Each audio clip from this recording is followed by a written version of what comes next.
Did I plug everything in? Doodly doo doo doodly doo.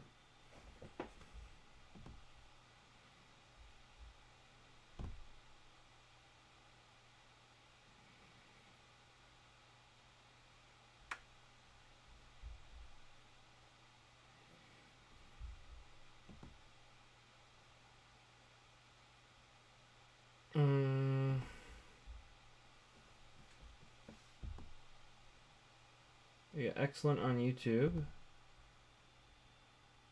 Bitrate looks low on Twitch. How am I doing on Twitch?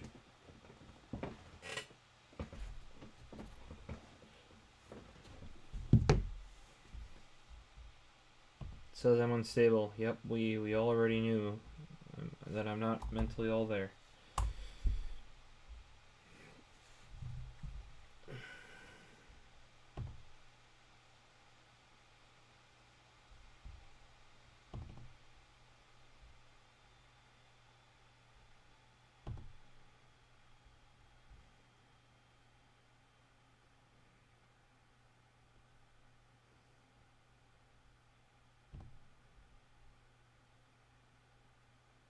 Is that better? Hopefully it'll be better.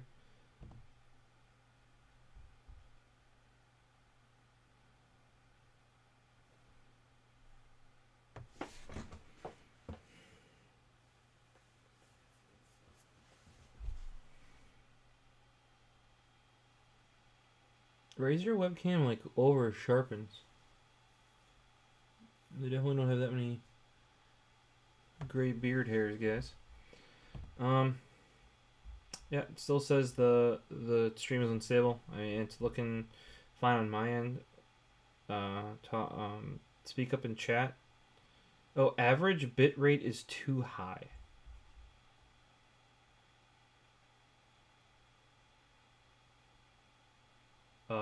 It's set to exactly what I'm supposed to set it to, 6,000 and whatever it is for audio. So we're just gonna roll with it. Let me know if there's any issues over on Twitch, guys. Appreciate it. So I gotta run and grab something to drink. I should have done that first.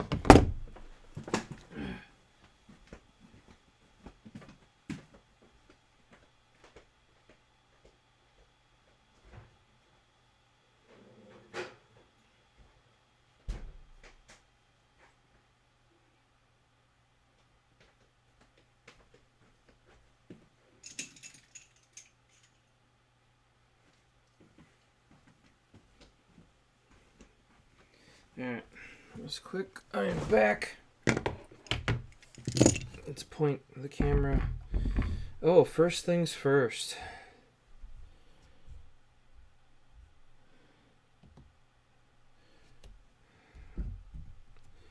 You might have seen that booster bundle there last week. We're going to be doing that this week.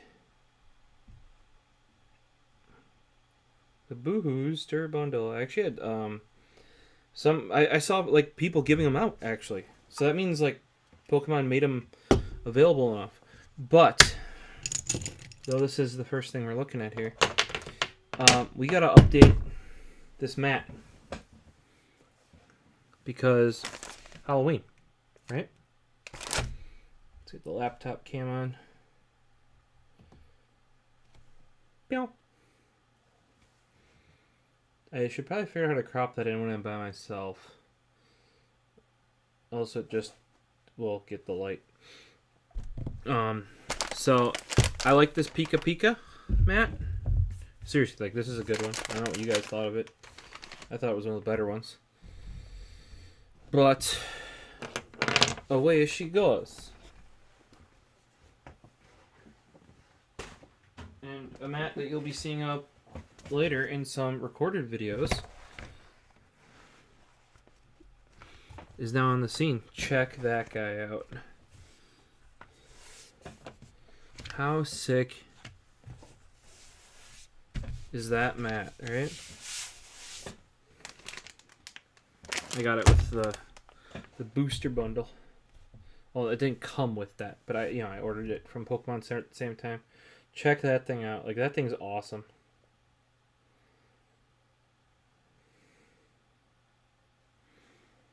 Look at all the ghost Pokemons. Giant Haunter. Or Gengar, sorry. Haunter. You can get Pumpkaboo. His headlight's not on, though. And a lot of these are Ghastlies and Haunters down here. Haunter, Ghastly. I think that matters. I saw it when I had to have it.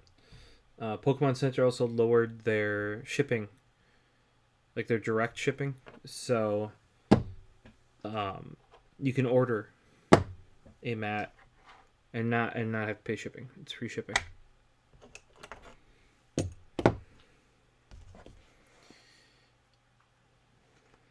Let's tweet out again. Normally I tweet out the Twitch.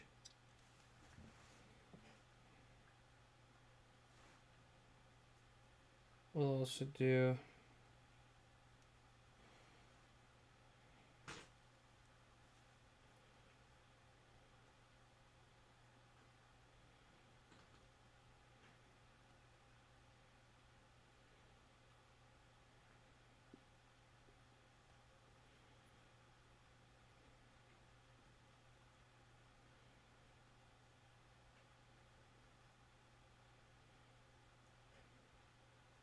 So do real streamers have these tweets already planned out and shit? I swear half the time it's just typing out the URL. Because I used to have text.cx. Well, we changed everything over to TheProfosist, right? I still have text.cx, but that was done through Bitly.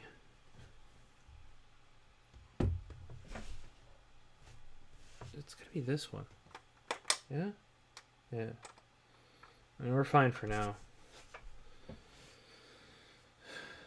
Yeah,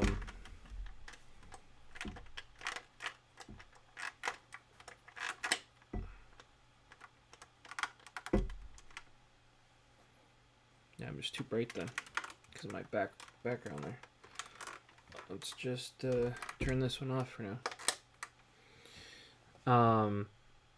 The issue is Bitly on the free tier, you can no longer have a custom domain. They're pulling the same stuff that YouTube did. So even though I still have text.cx and I could use it, I can't actually use it. Because I'm not allowed to have a custom domain on a free account. So that's yeah. I did pick up a prof-based what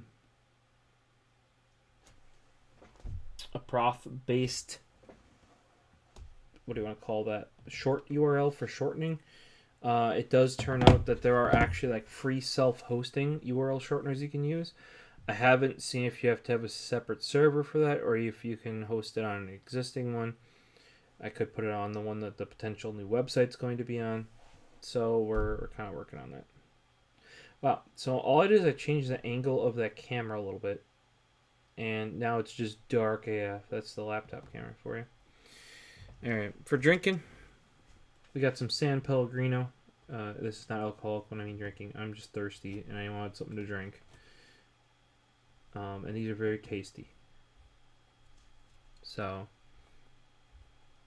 Hey, look at that. Twitch says we're excellent now.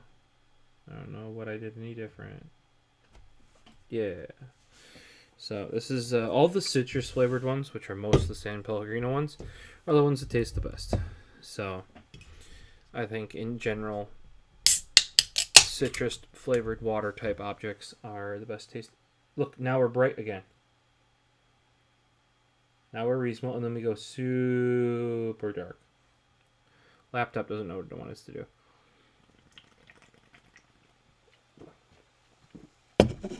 Ugh.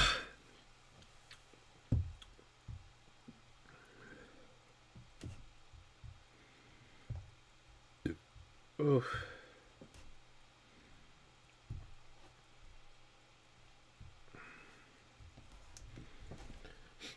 All right. First thing we're going to talk about, not this pen, but this one. If you guys follow over on Twitter, at TheProfosist, or Instagram, I really wish I had more light. There we go. Sorry if it's a bright thing in the corner. What this is this is the new tactile turn side click. Love it. Push it down, press the button, pops up. In there, it uses a mechanism they based on a really old design. It's like a pivoting wedge. It's a wedge that goes down, falls over, and then when you push this, the spring pushes it back up and releases it. Super duper duper duper simple. Right. I like the big side click. They made a slim bolt. I like the actual thickness of the normal pens. They are a little thick for me, but in general, the side click is my preferred one because it's just so quick. You click it down, it's out. Also, it's way more compatible with ink because it pushes the ink straight down. Once you start going into bolts, what will happen is you have to push it down and then past. Watch this. Down. Okay, down, and then past where you need to go, and it goes back up. That's what a bolt does. So it goes down. So it has to basically poke out farther than it needs to. Whereas a side click here, you just push down, and it goes out. Like, done. That makes it much more compatible with refills. Because some of them have different tip sizes and stuff like that, which makes them not be able to be overextended. There's reasons why I have what's in here in this one here. So I was super happy that they made a slim side click, as this is my favorite mechanism. And I feel like the side click one, maybe not this one because it's the Trailhead limited seasonal edition right here. I think this one looks really nice though. It's got like a speckled Cerakote. There you go, speckled Cerakote, maroon button, a nice like evergreen green there with the printing. This same printing is on the box of it too, which is really cool in my opinion. And a blue button and a matching blue screw on the clip there. Now that clip is a new one. It's much lower profile, much thinner. Squares never liked how the old clip went on there. It was super sturdy. It's bulky. It does kind of look out of place, etc. So the new one looks way better. Alleviated all of his issues. If you're running Squares ordered one of these as well. Not the Trailhead version, but just the standard titanium. Can't fault the guy. Yeah, here, standard stainless steel. Really plain old aluminum. This is just bar stock. They didn't even finish the milling process on this one. So I get that vibe, you know. And issue is these essentially had a recall. If you have any problem, they'll take it back. The wedge is the wrong size on a lot of the initial run of these slim side clicks.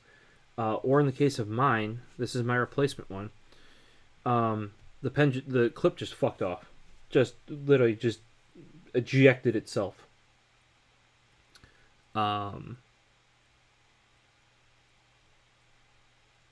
Which is not great, you know. First time I pulled it out of my pocket, clip fell off in my hand. Went and grabbed my Fix-It kit, because basically still have my toolkit for my previous job in my car because it just hasn't left and I've used it a bunch of times. So I'm like, realistically, unless I need the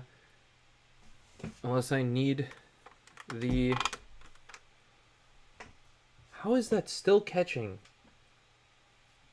this? Like, I literally have this like down and out of the way. I do not understand the angle on this camera. Yeah. Apologies. But yeah, and then of course I go here and I'm in the light and then it adjusts. I should just have another camera right there or something. I have enough webcams around here.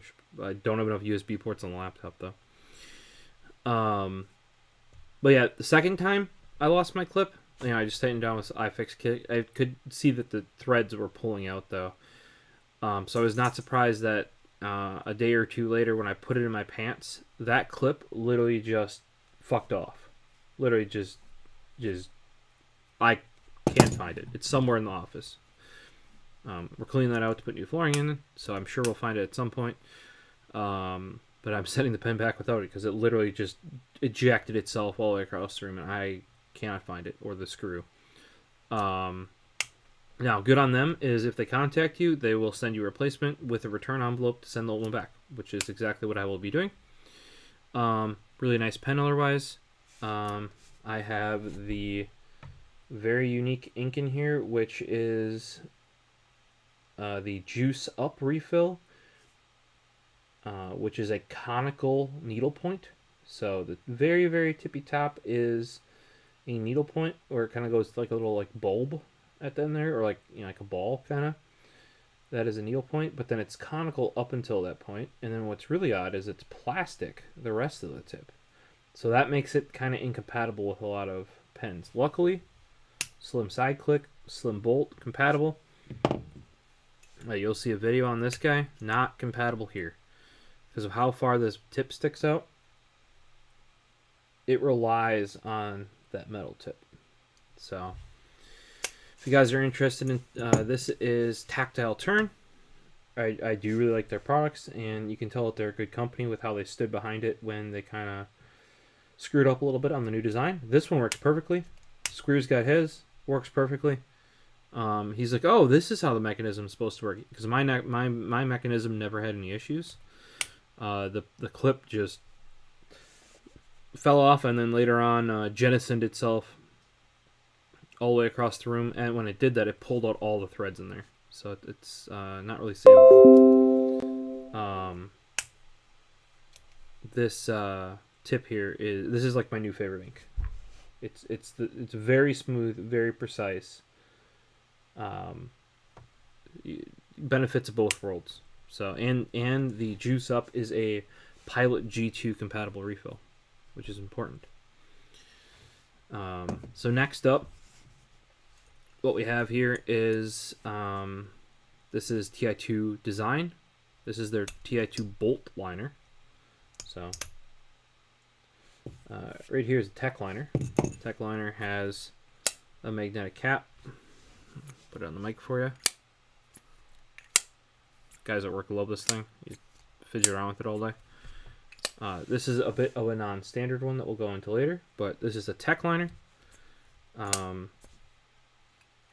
Used to use Uniball ink, which is similar enough to G2 that most things that G2 works in, Uniball will, and anything a Uniball works in, a G2 will for sure, generally speaking. This is the bolt liner, thus called it because it's based on the Tech liner, but it has a bolt mechanism. I was not too keen. We backed, both Squares and I backed the Kickstarter on this guy here, and it was years ago, and I wasn't too keen on it. I actually still preferred this, despite having to pop the cap off. That was fast enough for me. I just, boop, boop. I have a bunch of these. Like, I like these enough that I was actually part of his pen club for a while, and they were sending one a month. And then usually Squares and I would trade off what we, like which one we had.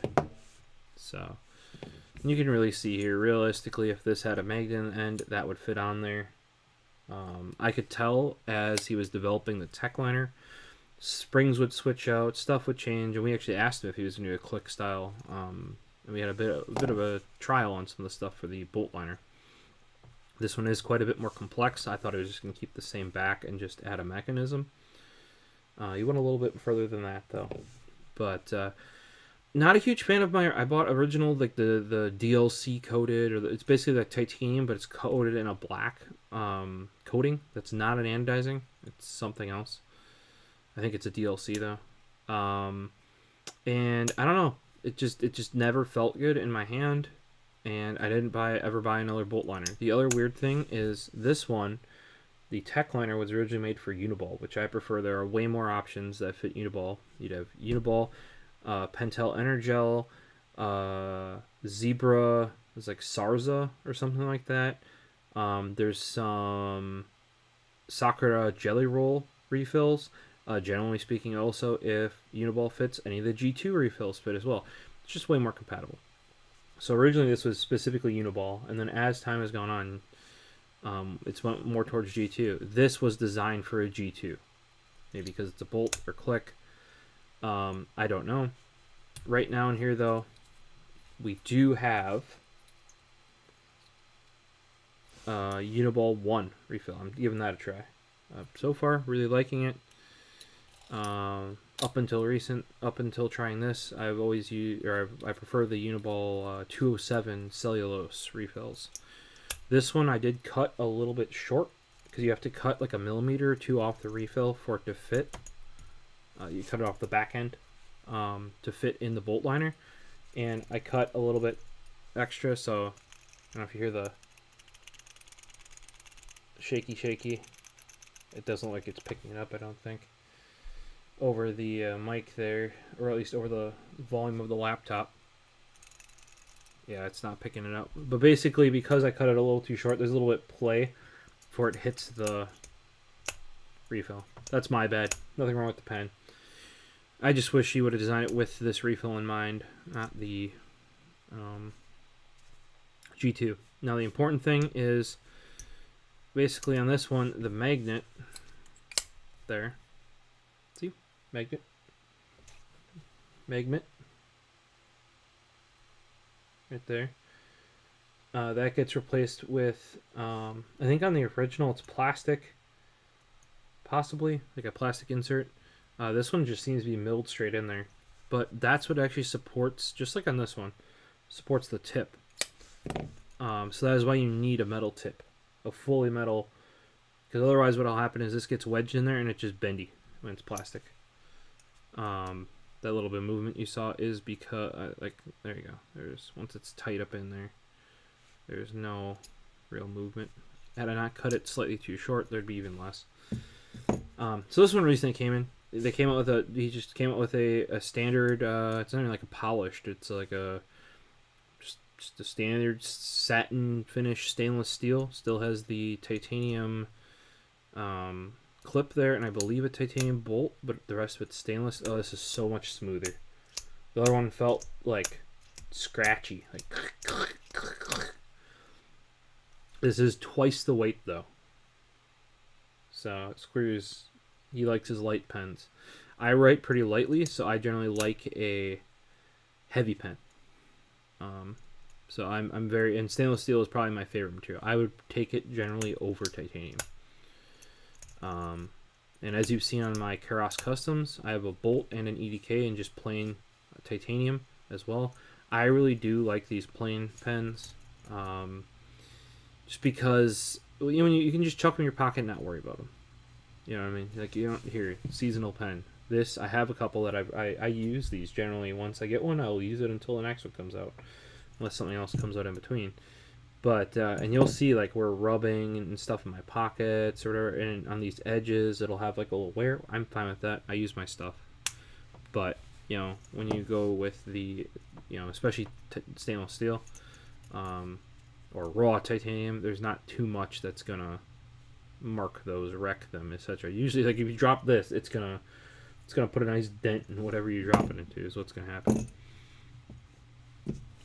Next up, then. This is the newest one.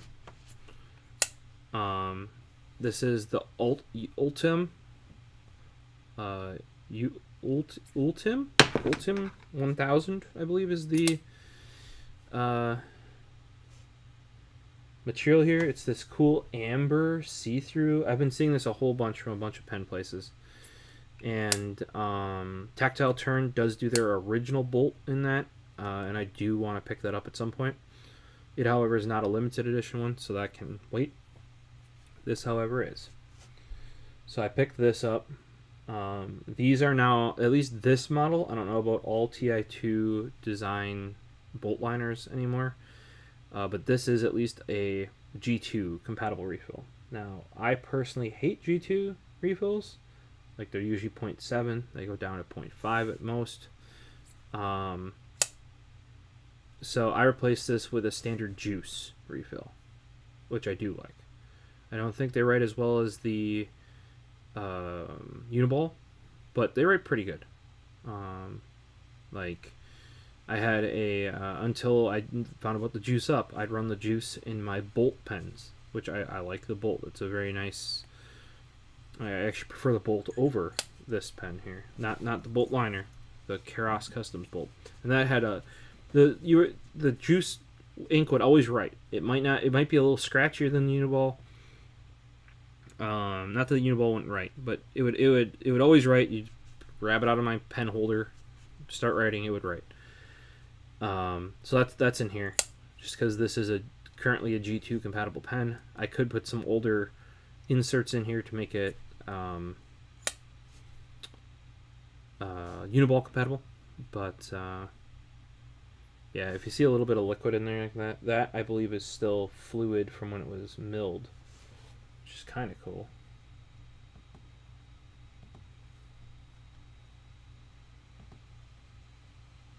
Beefy pen, yeah. How's it going, Toy Machine? I like a beefy pen, but I like this one too. I think this one's Ultim. Look, ti2design.com. I've backed him since he had a Kickstarter, his original Kickstarter. Let's see here. Techline Ultimate. Ultimate? I'm not sure at this point. It looks really cool, though. I personally think that the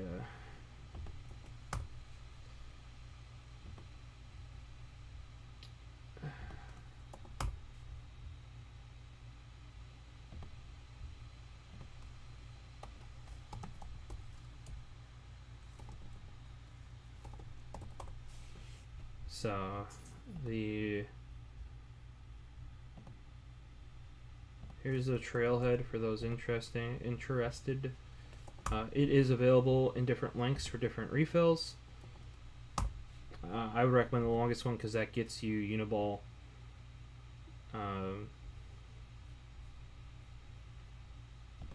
Uniball styled ones.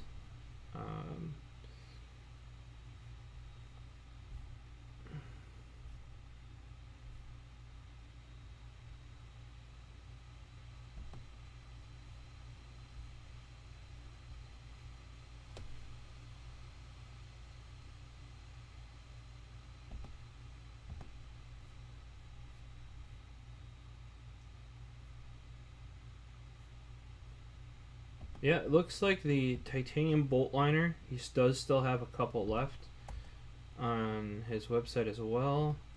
So there is the bolt liner that I got. Not titanium, sorry, stainless steel. So I prefer a little beefier. Like I said, it's twice as heavy as or roughly twice as heavy as the titanium one. The stainless steel is just so smooth though when operating. Not too much is going to ding that up in your pocket as well. This guy was just too cool to pass up. With its now, if you're looking at the link that I shared on YouTube and Twitch, there, I did add the clip. I tried running it for about 2 days. Actually, I worked from home end of the week here, so I haven't brought this in and used it with the clip yet. But I am used to, normally these come with a clip. There's been 1 or 2 other versions that didn't. Squeers does like them without the clip. He has one that's like full chromed, like polished titanium. Looked amazing. No clip, it makes sense because that thing just looked like one like shiny bullet, kind of. Looked really cool. Obviously, it's scratched up over time because he actually used it. Now this, I think it looks decent with the silver clip. But just having it so it doesn't just sink into my pocket was super important. Also, this plastic is super duper light. So if you're, once again, if you like screws and you like a really light pen, this Ultimate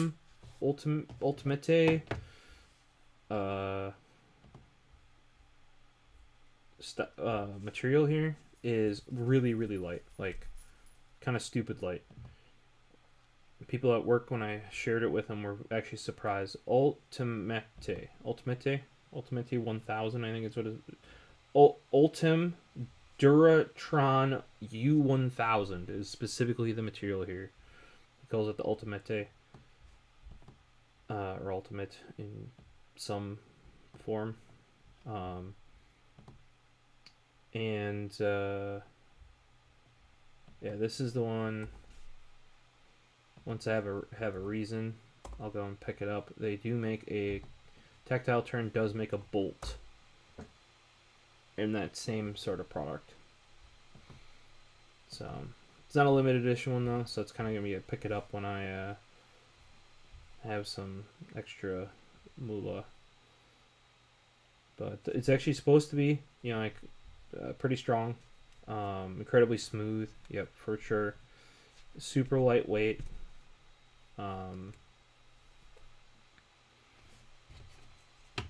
Couldn't disagree with any of that.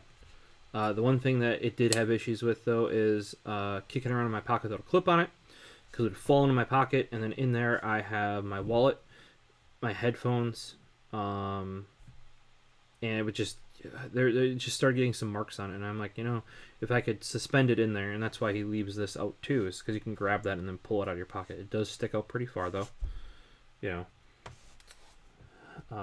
it does make it easier to pull out of your pocket then.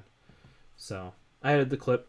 I asked him to make sure too, because I didn't know, since this is like a plastic material, this is much weaker than what he would normally sell, and he's like, nope, he just chose not to put it on there to be unique and that sort of stuff. You can also put the clip on this side. There are some refills that I've used in these that have to be stored tip up. You just unscrew it from this end, put it on this end. It's super modular. The magnets are super fun to play with. Still not as fun for me as the side click. Yeah, this is me in meetings. Just,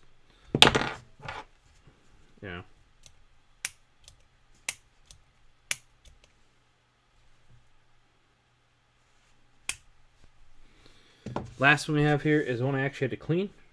I added that hole in the bottom. It's a really old school Keras Render K. It takes the OG, nice refill, and that would be, maybe the OG, but the OG nice Japanese gel refill that I still got some junk in.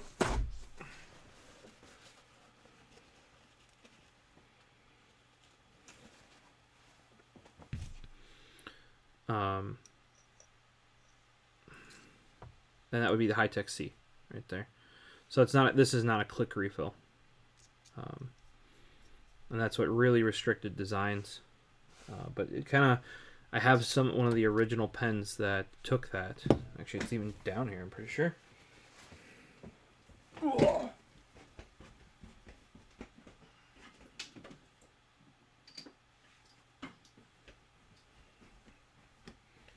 you go. You guys may have heard me talk about CW&T before.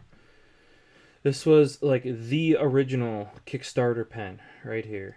The pen Type A. Ruler here. Newer versions have rulers on all sides. This is the original. This is the Chinese-made one. Fun story behind that. They worked with a Chinese company specializing in not getting your, like, producing in China and not getting your idea stolen, or your design stolen and like produced in another way, and they wanted to try making something in China because they always heard it was like horrible and blah blah blah blah blah. Well, that company that was supposed to protect their design stole their design and had another factory make it, and they were trying to sell them. So this specific one is original. So the original Chinese one that was before they switched to U.S. manufacturing. Now all their stuff is U.S. made. But that had to hurt. Like, you know, you hire a company that's supposed to protect your IP, and they're the ones that steal it. You know.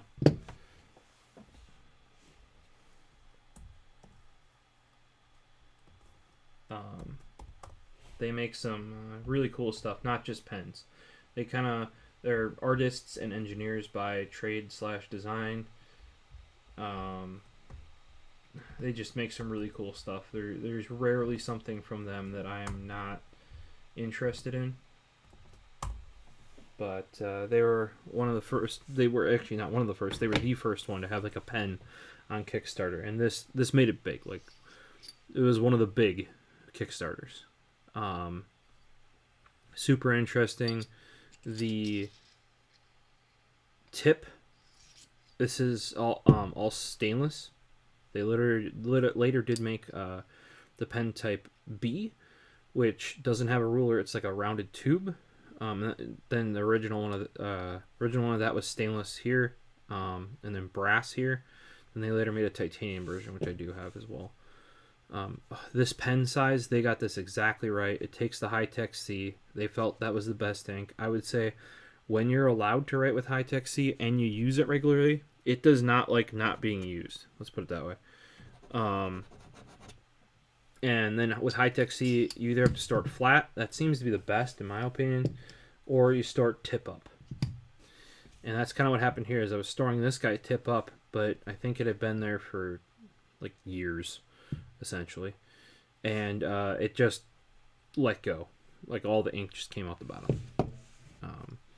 This one's super over designed in a way that, like, so this, that steel there is more ferrous, as is the tip.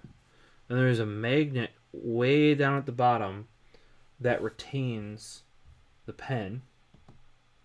And this is how all their designs are. The pen type A, B, and then C is different. It's a clip pen. Still uses High-Tech C, but the smaller portable one. Like, this is super smooth. If you just put it in there, the pneumatic action will do that. Also, by you pulling it out, it has a little bit pneumatic action, and what that does is it actually pulls on the ink to get it started on the High-Tech C. And then around this edge, they have enough gap here, so you don't need a hole in the back. This Render K, I don't think they knew. Well, this is like a later one. This is actually like bar stock. Like I said, this is the exact thing that they would have milled it fully from. Squares has my original. I gave it to him as a present. My original Kickstarter variant of this, just because I thought this bar stock one was cooler for my collection. It basically tapers down from here and tapers up, and there's knurling up here.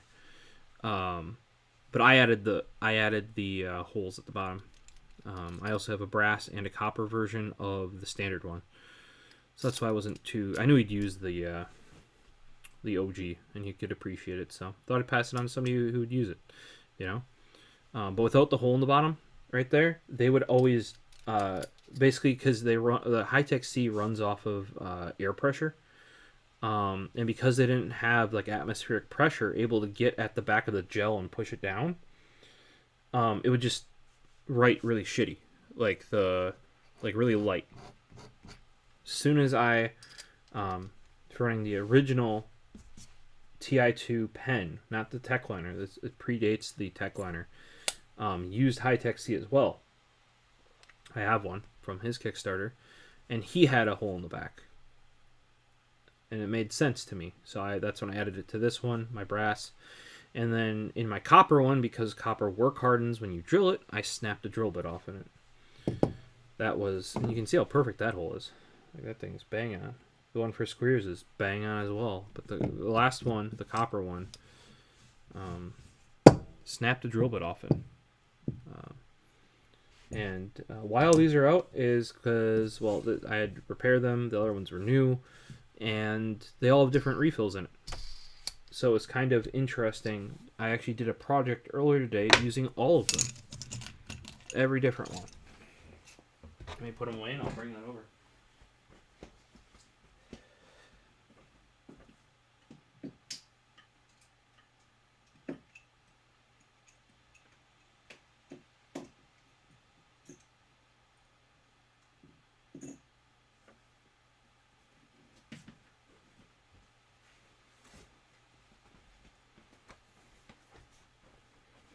Ba-ba-ba-ba.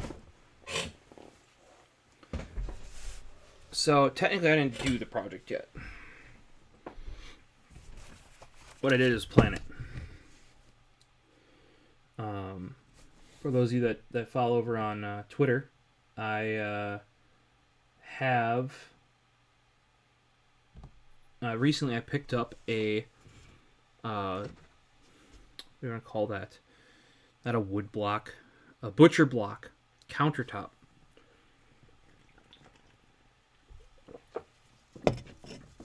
I got it 50% off or 60% off. Something crazy at Home Depot. And it's my new side desk upstairs. I already have like a 7 foot by 3 foot main desk. Right now I do have a 2 foot by 4 foot side desk. It'd be nice to be a little bit bigger. It's also kind of done on the cheap. Obviously with that nice butcher block, I want to make something nice. It's 74 by 25 by inch and a half. And then as I was drawing all of these, you can see I tested out some ink down here. You can see there, High-Tech C, Pilot Juice Up, Uniball 1. They all kind of write a little bit different, you know what I mean?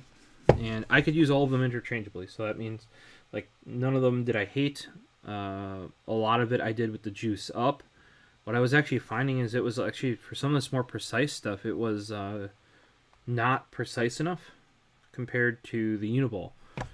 All of them are either like 0.4, 0.38, etc.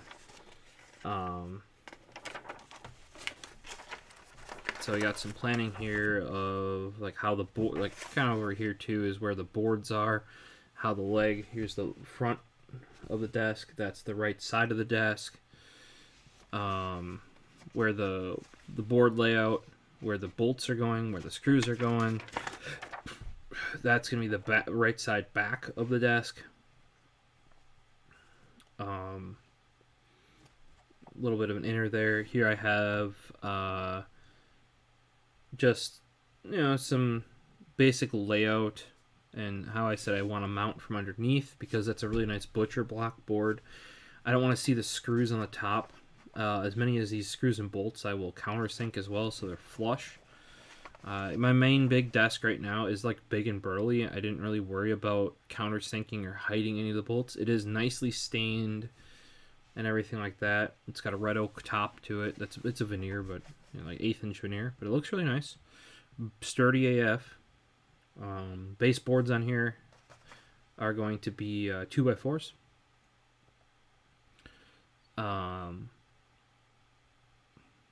There's just some random stuff here, but all these I'm just kind of switching pens throughout doing this, even to the High-Tech C. I'm gonna have 2 different kinds of boards on the bottom, flat one, a tall one. I'm gonna have to drill in to there, like you're gonna have to countersink it real deep. Kind of about like if I might need longer drill bits for certain drilling through holes. This design, if you guys are wondering, like, how do you know where to do the legs? It's based on my desk I've already done. Frozen Slate has actually, I want to say there's at least 4 to 6 revisions on our designs for our desks. We've made them for a couple people. We made them for ourselves. The workbench I am currently using and have been using is one of the ones that we've built. And it has stood up to the time. There was one thing where it was sagging in the middle. And that's where we found out supports need to go the long way, not the short way. Because desks are generally wider than they are deep. And there's no support in the front of the desk. Like building a workbench is different than building a desk. And my design that I originally designed or based these off of was a workbench kind of. It's gone well past there. Like the original design had a vertical 2x4 on the front. If you want to fit your legs under the desk, you can't do that. I'll tell you that right now. At some point, I kind of want to release a design. This is like a more complex one because it's like my own notes. Like I'm thinking of like, oh, you know, like how I want to do this, where I want to put these, like 3/4 inch from corner. So from this side and that side, I want to put the bolt.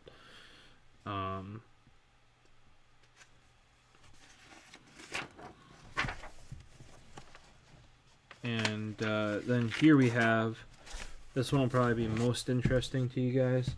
That is without the desk top on it, top down into the desk. Now, that note right there is saying it's not wide enough. Basically, this is showing it as 60 inches wide. It's actually 74. My paper is not that wide. If you're wondering, this is, I love these. These are the Rhodia reverse book. See, reverse book. And it's, I specifically get the dot book. Which dot book means it's like grid paper. See, except it's got dots instead of the grid, which is super nice for drawing, especially technical drawings, because you connect the dots is what you do. Whereas in grid paper, a lot of times you would do that, but there's already a line there, which is kind of annoying. Dot paper doesn't have that problem. And then reverse means if I wanted to, like, see, I've been doing it like this with the binding up top. That's like more reporter style, right? But if you were writing a whole bunch, you could definitely write on the back, flip it over, flip the notebook over. All these pages in here tear out with perforated ones, or they're strong enough where if you want to leave it in here, like I kind of leave this as a reference book for a project until the project is done. It'll be fine and stay in there because it's Rhodia. Very good quality paper. And here's another trick that I've come up with. I like having sticky notes because I'll say I'll do something, write a note about it in here, and I'll have to leave a note for somebody or leave notes for myself physically someplace, or you just might want a sticky note. What you do is you peel the backing off of it, and if you have the full stick super stick, just sticks right down there, and you always have a little pad of sticky notes with you. Super duper handy. These are not cheap, by the way, but I don't think they're, like, for having nice paper, they're not expensive. If you guys want a link, let me know. I can link it to you. They are on Amazon.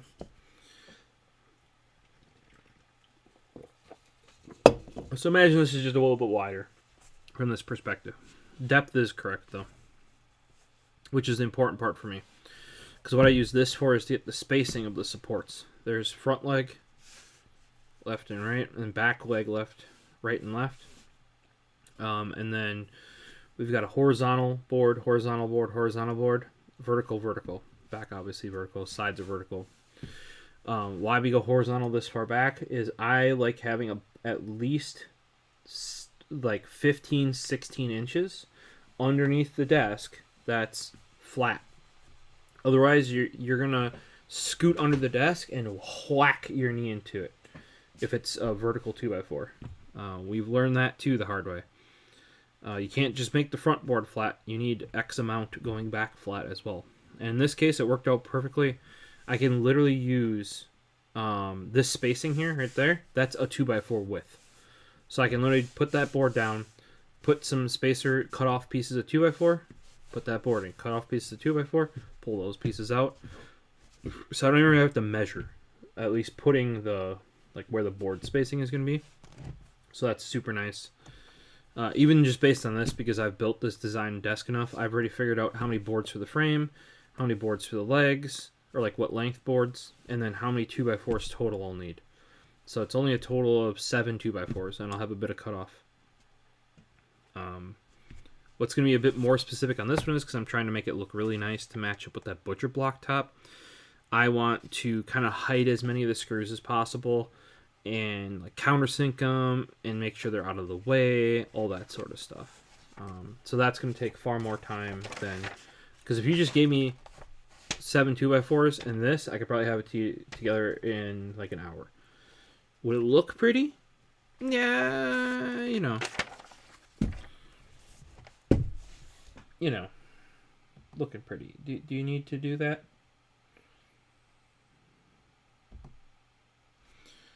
Here's a side view. I got front right here, back here. This is to scale, or as to scale as I can do, roughly. So that's like the sides. And I do plan to redraw those. See, I wrote my note down there because what I want to do is I want to have a version that has, like, see, this has the boards that are behind here, and then we have with screws. I want both of those separately because it's kind of hard to read this. You can make it out, but it's kind of cluttered. So I would like a view that just has the first one that just has the outer boards and then markings on where there would be boards behind places. And then another one right below it, and I should be able to go boom, boom. That has just screw locations. Like here, I'm planning out. You have to screw the legs together because it's 2 2x4s, like in an L shape, like this. You gotta put screws through there. Well, obviously, I can't put screws to hold the like the 2x4s together for the legs, where I need to put bolts through, and that is another thing. This is all done with, as much of this is done with bolts, not screws. That way it's fully disassemblable. It basically disassembles to the top, and then all the legs come off and apart. So get all your stuff off, take the bolts out. As long as you can get the top through the door, you can get the desk in and out of the room, which is important when you build a 7-foot by 3-foot desk, right? That doesn't fit through your average door. So that's what I was doing with all those pens. Was I kind of just grabbed one and would do a little bit here. Oh, I'll try this other one. How do I like that? All of those inks I liked. I'll have to do that trick or that test again with just Uniball inks because I'm trying to decide which of the 3 I want to use. There's Light Fast, doesn't ever smear. As soon as UV light hits it, it cures, or almost as soon as that. Then there's the Cellulose, which is my preferred up until now. Super smooth. Does take a little bit to dry though because it's not just light based. But it is still like pigment based, or not pigment based. Like it's super secure and everything because it like soaks into the paper and everything, and you can't get it off. Slash out. That Uniball 1, however, feels really nice, but it is not anywhere near as secure. Do I care about that though? Like if you washed the paper, it would come off. I think it is technically archival quality as long as you archive quality paper, which this Rhodia stuff is. Which means go back to in 10 years and it won't be, gone. But like it's water based, it will wash off. So I have to decide, what I don't like. I'd also like to standardize on one Uniball ink, and not have 20 refills of each. Just refill the one. I thought I'd try that. I was on the Cellulose, but then I tried the new Uniball 1, and I'm like, well, there had to be a reason why they came out with it. If you don't like buying super nice pens, the Uniball 1 pen that the ink comes in is got like a super neat clip on it. Like it's like a binder clip. It's kind of cool. Here I did some measurements. We're gonna be this support board is gonna be 7 inches off the ground. I needed it a minimum of 5 inches because that's where the molding is. If you don't at least have it go over the molding, your desk is gonna have to be further from the wall. 7 inches is nice because 2 2x4s is 3.5 and 3.5 is 7. Easy way to space that out and measure it. Also, if you would have it exactly 5 inches, it'd be right at the at least our molding on the end of the floor. So thought some of you might be interested in that. If you guys do want to build your own desk, hit me up. Let me know. I can show you some. I have designs like that for almost every one of my projects that we've built. I built workbenches. I built one for my grandpa. There was actually a shed being torn down that was all 2x6s, and we built a workbench out of it. So And I plan to, we got to fix up our workbench that's here that, I don't know if it came with a different house. It didn't come with this house because this house was new when we moved in here. But it's a bit rickety. It's old enough where they didn't use screws. They used nails. And nails don't have any like pull strength. They have like shear strength, kind of. If that makes sense. So it's all loosey goosey. What we're gonna do is just bang all the nails in and then put screws in because we have modern screws, and screws work good because they're screwy. You go, and then I'll reinforce it because they have nothing in the design of it to prevent it from like twisting with any weight or force on it, even though it's a workbench. For a desk, that's fine because you're not doing that sort of stuff with it. So we got some extra 2x4s the other day that I basically screw the thing together, put the extra supports on, and it should be good to go. Then I do have designs for, because we have room for a second one, and more space always better. I did make a design for one. I don't know if I want to go about it differently though, because with a workbench you don't need to fit your legs under it necessarily because you're standing in front of it, or maybe sitting. So maybe I want to put a shelf underneath the bottom. A trick for that would be using the lower area support. Put one of those in front. You could easily make a shelf out of it. It's just basically making the top of the desk lower. It's easy for me to, at least because I've designed all of these multiple times. If I want to modify the design of it, I can do that. I could also, instead of making the top sit on top, I could make it inset if I want.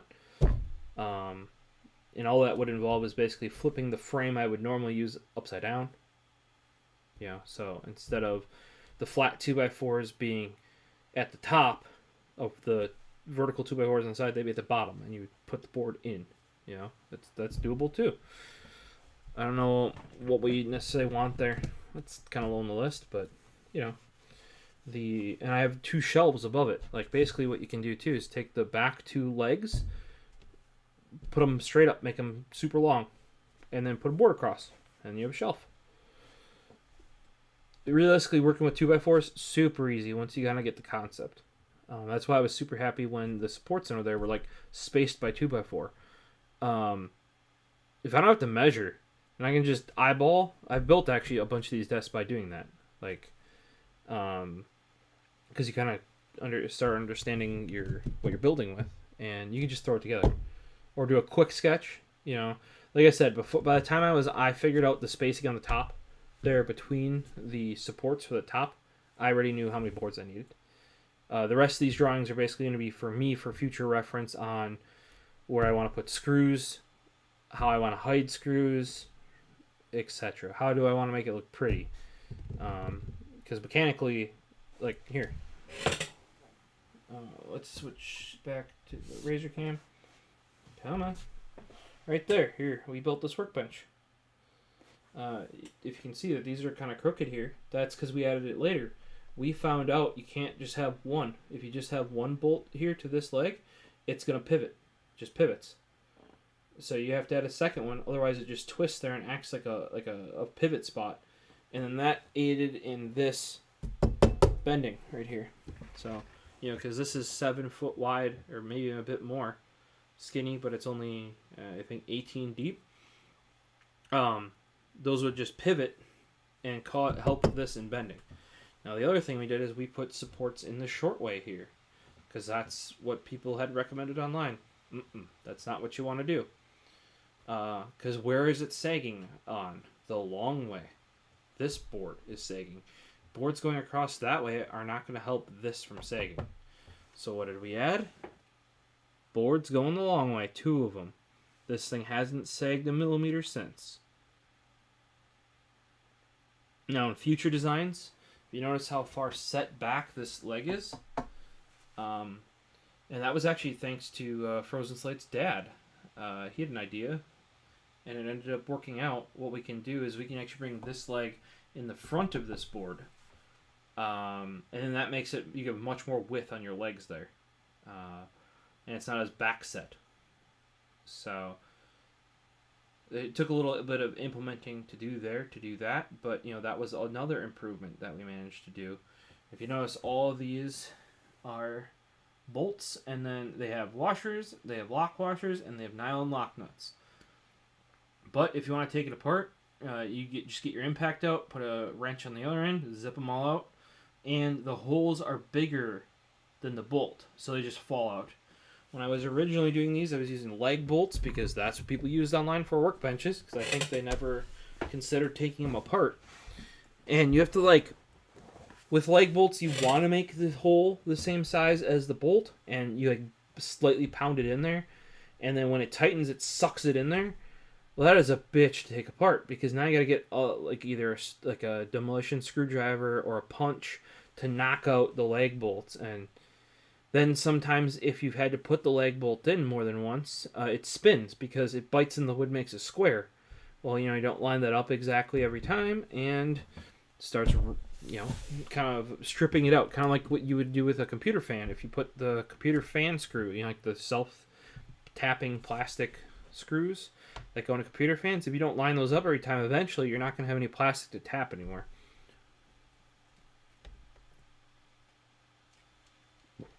Oh, remember how I got this, guys? There was a Coke in the corner the whole time. That was not the drink I got. That was an old Coke. Yeah.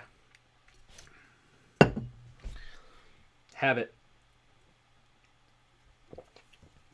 These Yeti coolers, by the way, really do work in the summer. They're like a can cozy thing. They work, like, legitimately. So, next up here.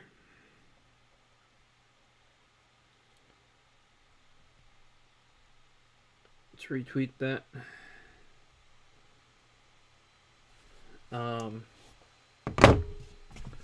We have a recent project of sorts.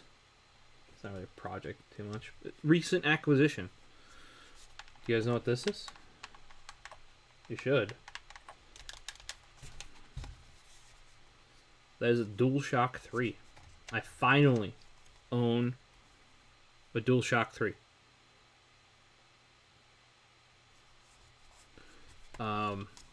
I'm only how many years late? Right?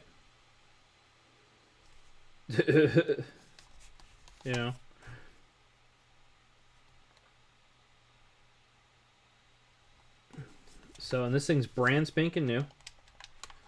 I shared some pictures over on Twitter and Instagram at TheProfosist, by the way, same as our YouTube and Twitch.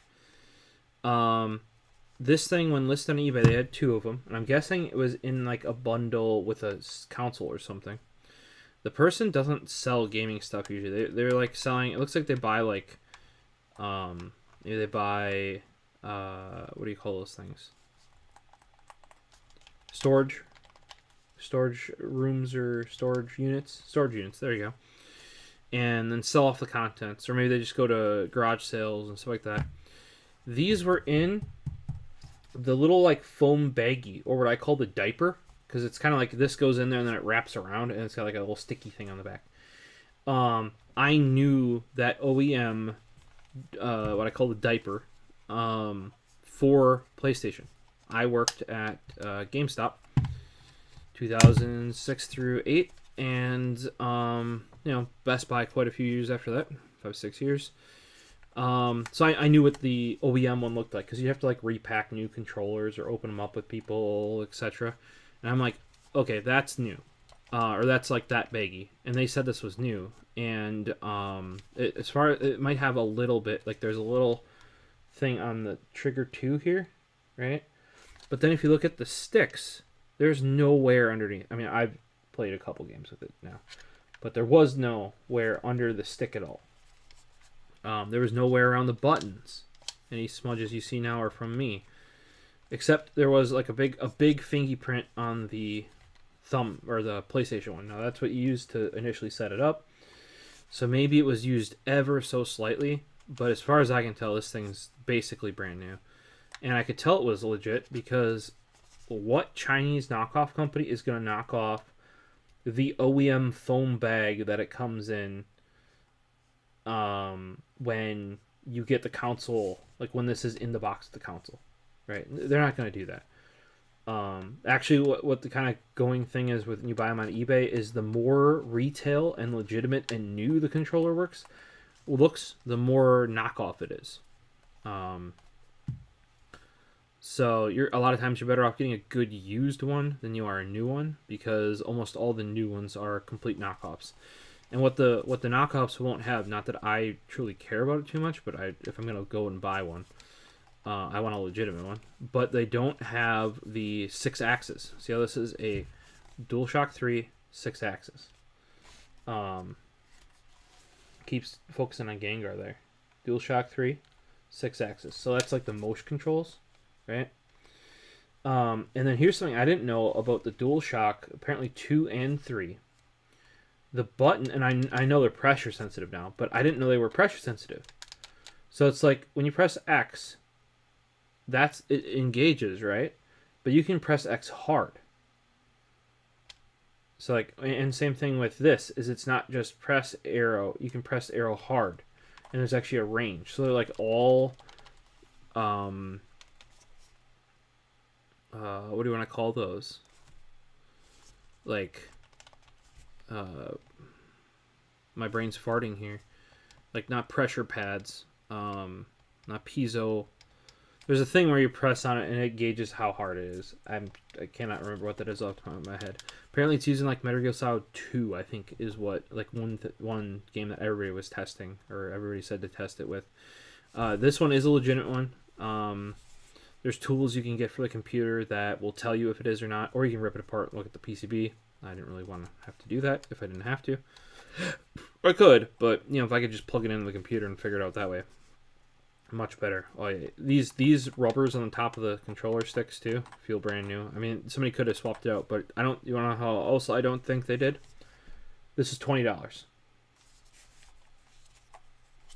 $20. I think I made out like a bandit.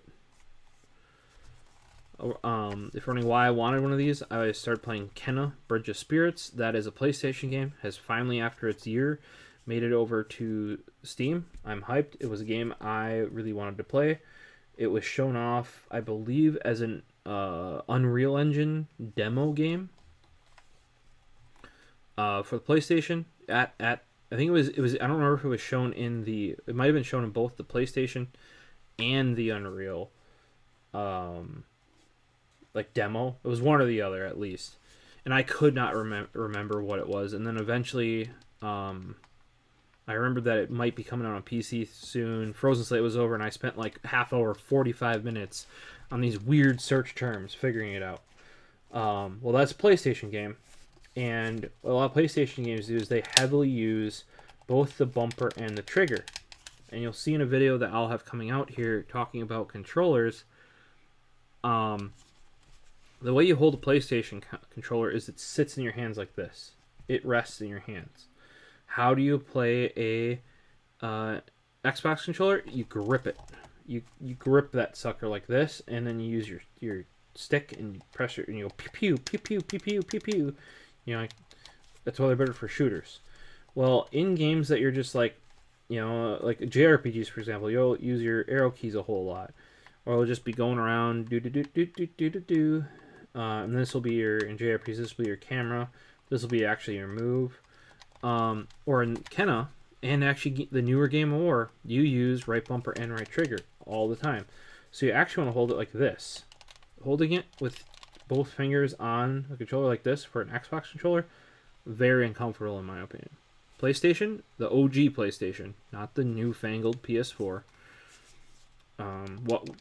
Keep an eye out for that video. I go over why this, in my opinion, is the best PlayStation controller. I feel like after this, they just more and more keep trying to be the Xbox controller. And it sits in your hands like this. You just put your fingies up here, and you use these two guys to control it. And look, now you're doing stuff. Small attack, short attack, shield, whatever this thing that's like arrow or something. And I still would prefer if this stick was over here for most games, but you just kind of like go around like this. Jump. It just sits here. That is beautiful. Or you're holding it like this, and it's just more casual. You're not try harding. You're just like laying back, Now, sadly, without getting like super into the weeds, which I don't want to when I play video games, I just want to sit down and chill. You cannot get this working wirelessly. It does work over mini B, not micro B, guys. And to charge it, it needs to be plugged into a computer and actually talk to the computer. And so it has to be a data cable, not a charge cable, a data cable. I looked out, I found a braided one. I think it's from like an older microphone or something. It's like 10 foot long too. Perfect. Just the exact length I set from the TV. It actually touches the ground too. It's not taut or anything. It's perfect length.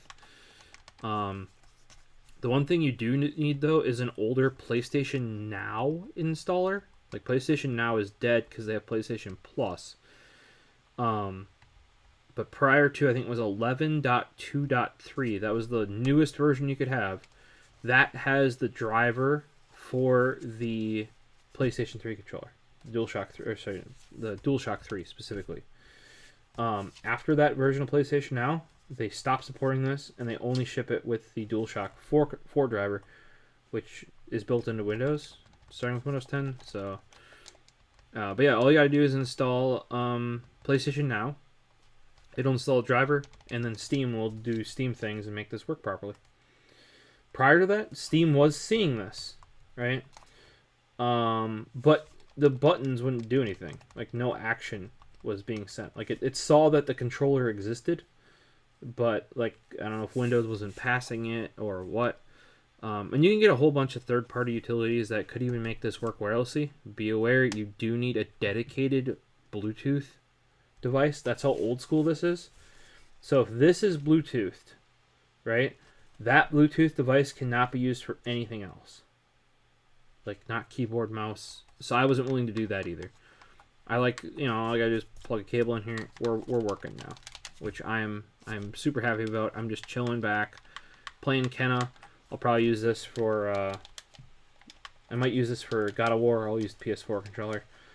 I do not understand the PS5 controller. I can tell you that much. I don't know if the PS4 controller works wirelessly. I know it worked wired on Windows 10. I would love to get that working wirelessly. Hope to see if that can be done as well. But I'm super happy, like, that I got this for $20, and that it's like legitimate.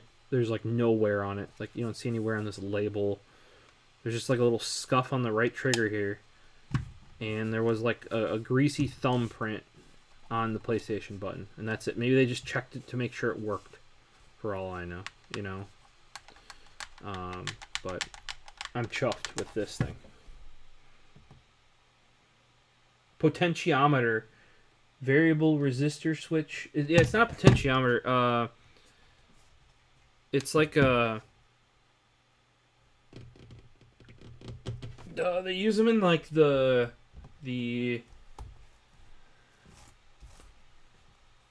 driving pedals, like in the real brake style driving pedals.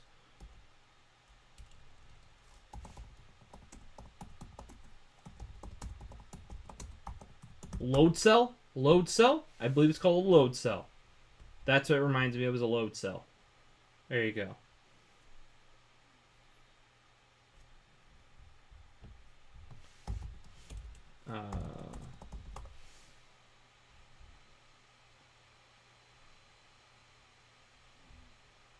Yeah. I don't know if that's how it technically works, but it reminds me of a load cell, where the more pressure you put on it, the more it says you're pressing it, sort of thing, if that makes any sense. Like the harder you press, the more it sends back or whatever. So, next up, let's do some Pokemon Pulse.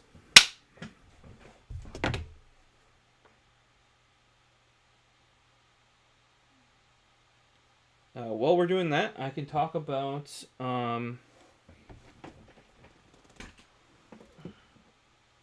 gonna grab my knife because I gotta knife that open.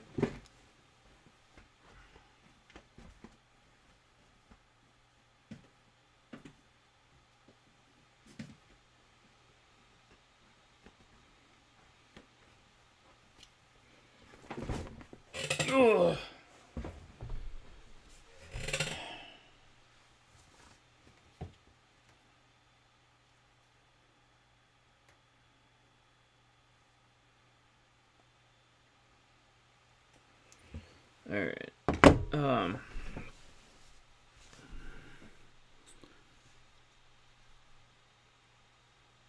So, oh,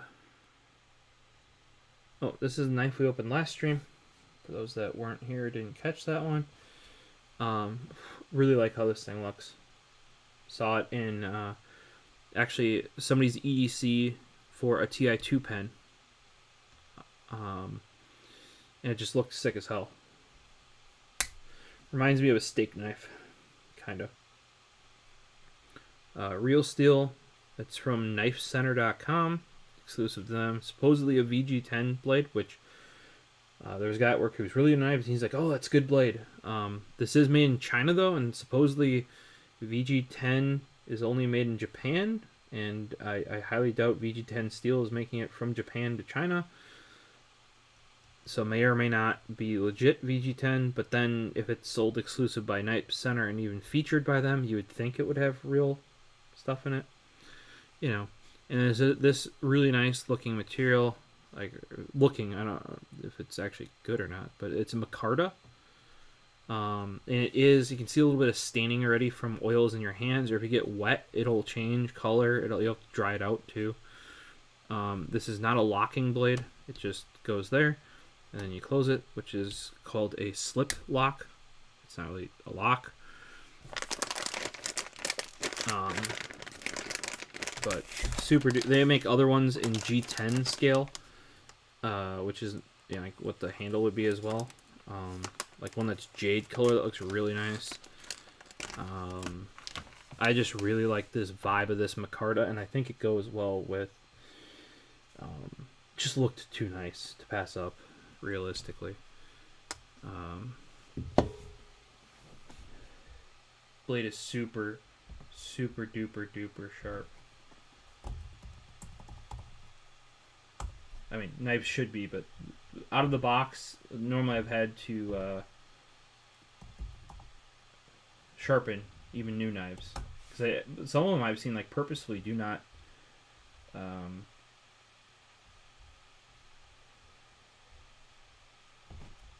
ship very sharp. There you go. I got you guys a link there.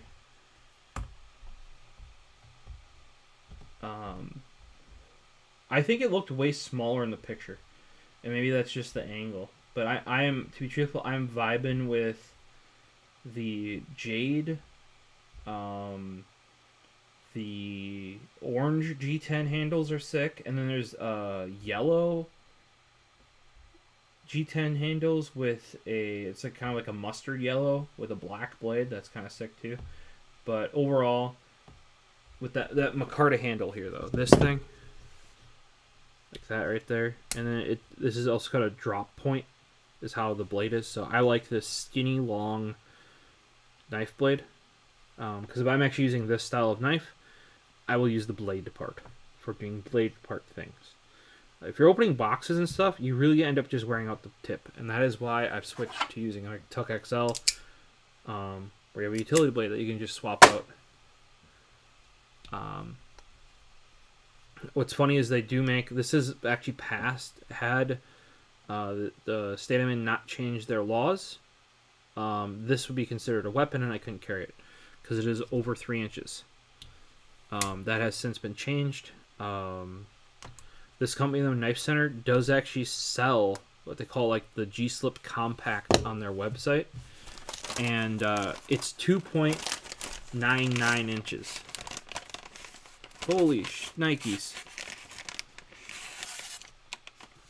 That's a lot of packs.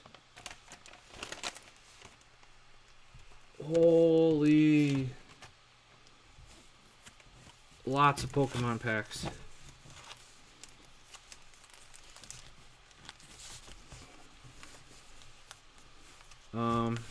I wasn't expecting that.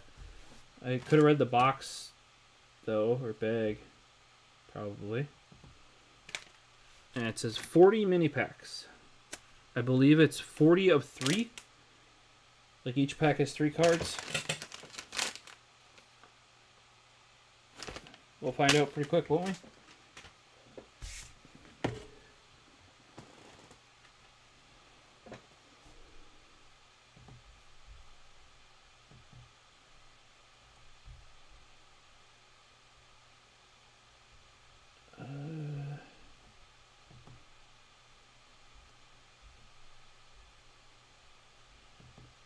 Oh, not raid channel. That's not what I'm looking for.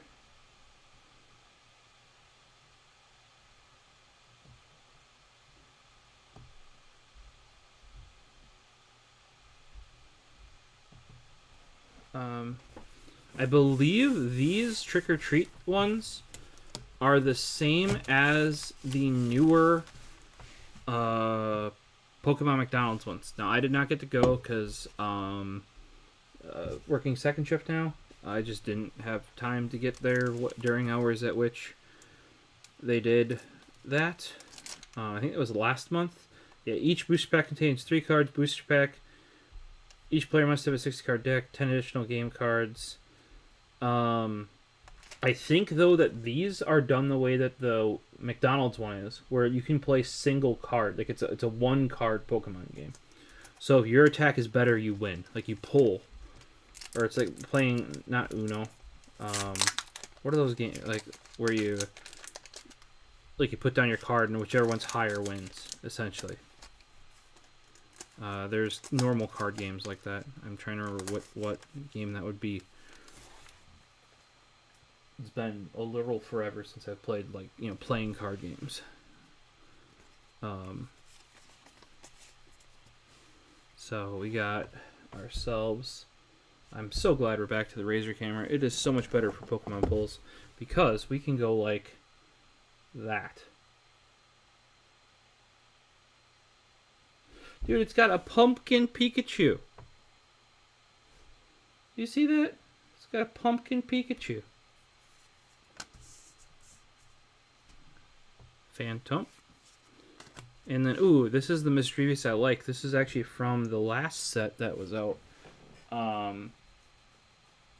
Was that Astral Rains or Billion Stars? I don't remember. But it's a very recent one. It reminds me of a isekai anime that was kind of more of like a slice of life isekai. Really, really cool anime vibes there.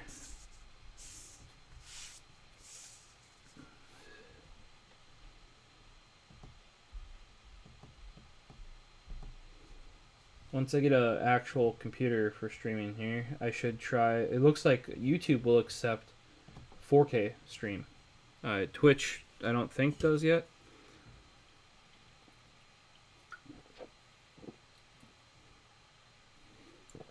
Oh no, it's empty.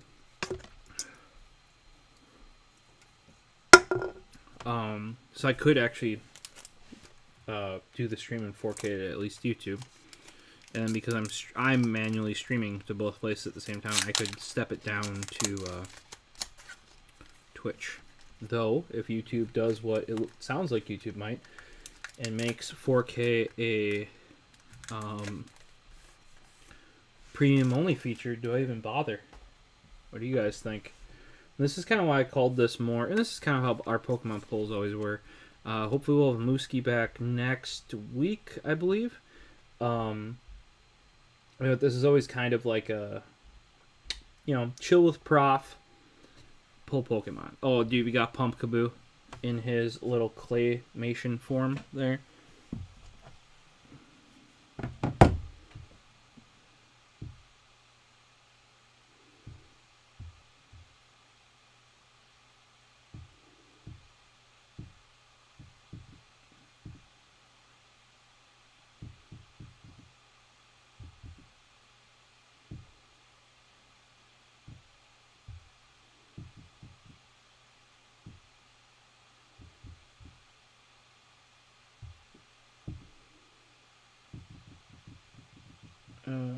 Gotta respond to somebody on Discord. Let me know if you guys can hear the laptop, because this thing is like screaming. Okay, we got Pumpkaboo. Bam. Better. There we go. Still can't see me very well, but unless I don't use the webcam on the laptop, I don't think that's ever gonna get better. Hatterim. I like that Hatterim as well. Oh, dude. Check that out. This is one of my... I like Mimikyu, but this is a good one, because you can see his claws. Claw Slash. Dude, Mimikyu's rap is much sad. All the sad.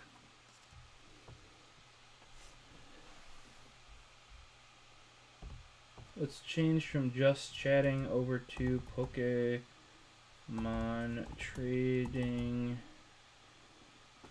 card game.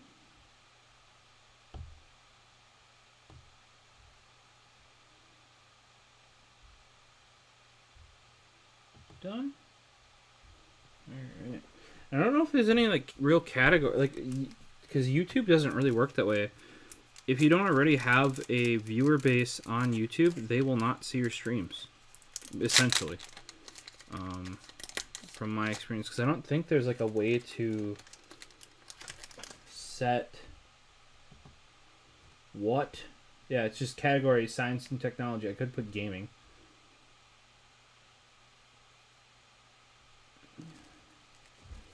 Yeah, at some point I have a Chibi PC, my ITX rig. We're probably going to set up, because my whole bedroom, which is where we're at currently, it's pretty big. I'm gonna rearrange. Oh, look who showed up! King Arthur. How are you doing? How's King Arthur?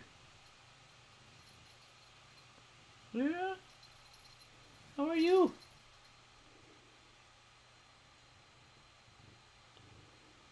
Yeah.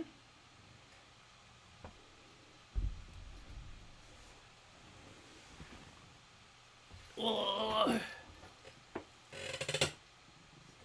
Is it cat time? Oh, he wants attention, guys.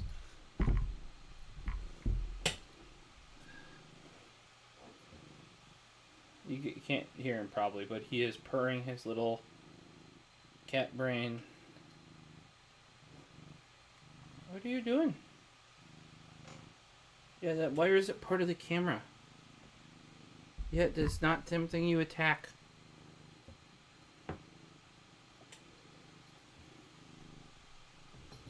He's attacking the wire. If you see the camera moving from here on out, he's attacking the wire. King Arthur, what are you doing? You do not need to attack the wire.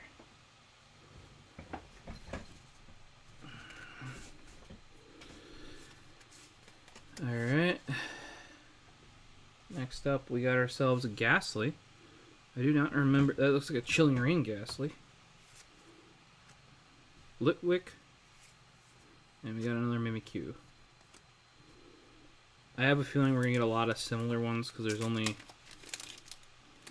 I don't remember how many cards in here. Not many.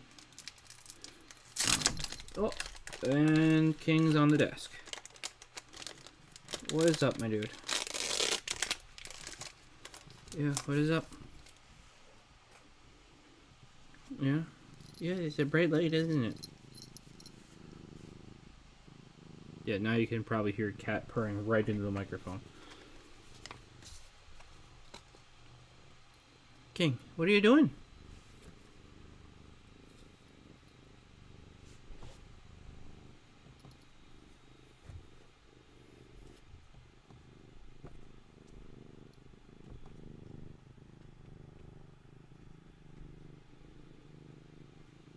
Oh, yeah, I know. You want attention, don't you? Come here. King. Come here. Ah. Come here. There we go.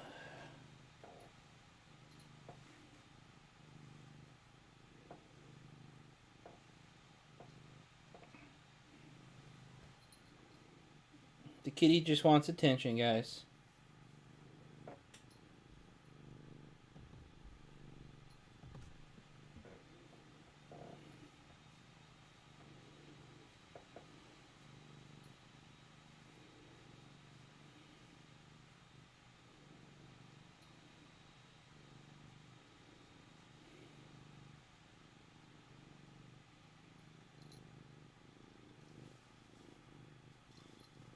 Oh, now he's trying to get comfy. Yeah? You're not comfy enough? Oh, the poor kitty isn't comfy enough, guys.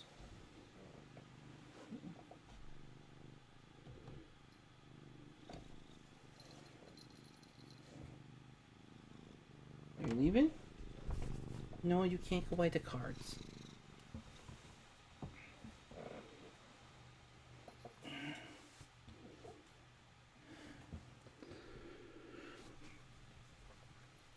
Ugh.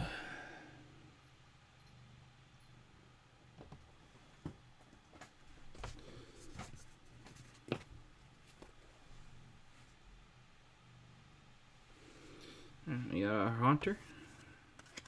Another Hatena. Oh, dude. That's the Chilling Reign Gengar. It was dope in Chilling Reign, and here it's just as dope, though I think it's printed poorly. I don't know if you guys can see that if I cover this up. But the hollow extends into the description, which it shouldn't. All you're going to hear now is purring cat doing things. You can see there that the holographic shows through the description. You're gonna butt. I know what you're gonna do. Ugh. This dang cat. If you're wondering what he was about to do, he's done it for other microphones. He steals the foam off the top of them. The I know what you want. We'll get your catnip. Let's go get your catnip. Come on. Yeah, let's get your catnip. Yeah, I know. You want attention. I'm busy.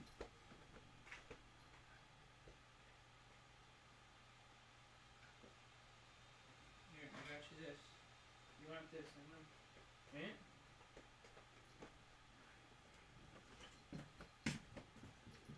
You want this? Right here?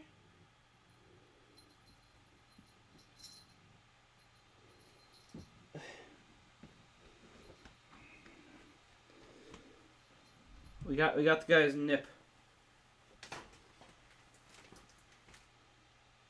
You got your nip?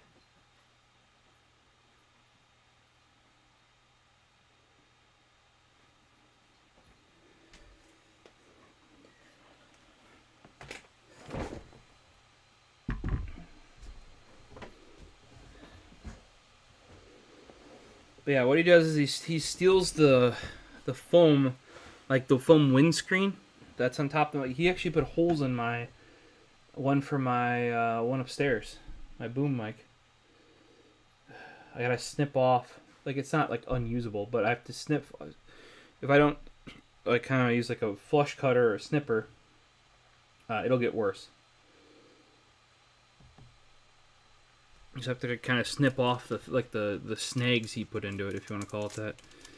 And he was about to just pull that one right off the top of it. I saw him. He must know that material or something. Here's what I'm talking about. See that gray guy right there? He was about to do away with that.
Just updating the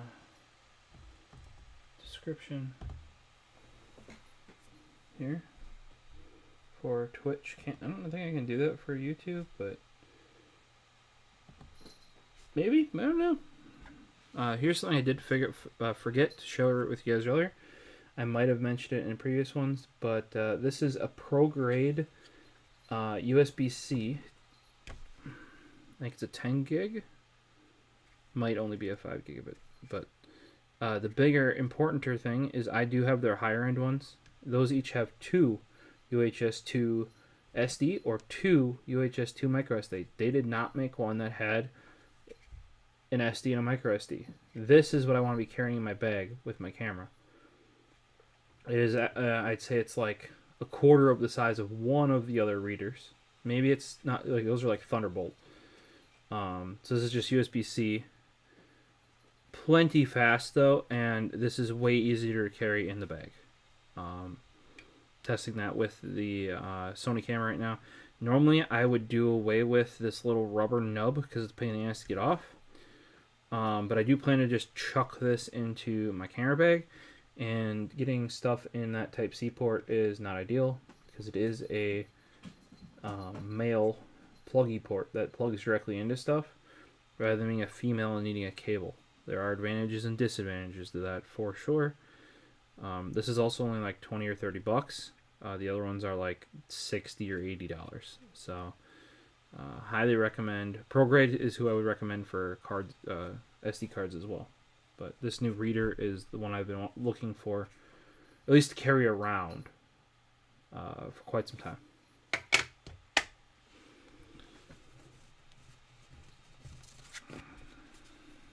Alright, so we got Punkaboo. He doesn't have his headlights. Hatterim. And we got another Mimikyu. We've had all of the Mimikyus so far. All of them.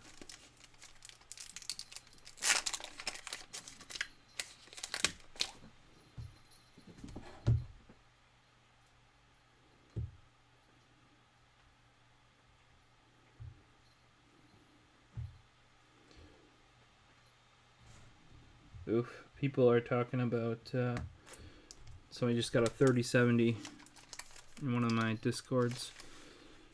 His prices are going down. I got the home theater PC not that long ago, up to also that was shared over on your Instagram, mainly Twitter is my main one. Home theater PC went to a 3060 Ti from a 2060. 2060 to 3060, not a huge upgrade. 1060 to 2060, like people said 2060 was weak. Hell no. Or not 2060, but 20 series was weak. My 2080 Ti was a beast, I'm gonna say, and the 2060 was a 1080. So yeah, no. Maybe because the 1080 Ti was really good, but think about how much that cost originally, you know. So Murkrow, Spinarak.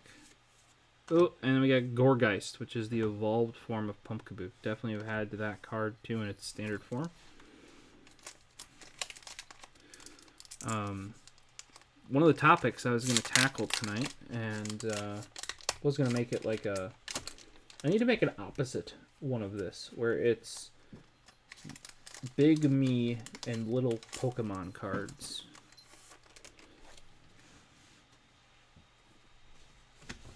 I wonder how hard that'll be to do. Whoa! You guys didn't need to see that, did you? Duplicate. Okie doke.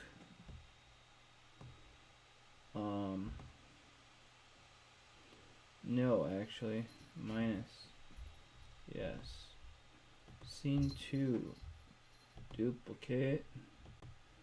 Okie doke. Plus. Video capture. Clicky. Keel Pro.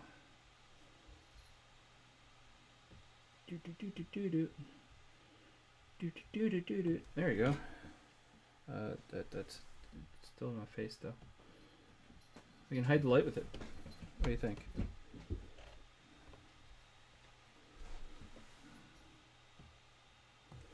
Look at these skills, guys. Look at this Z.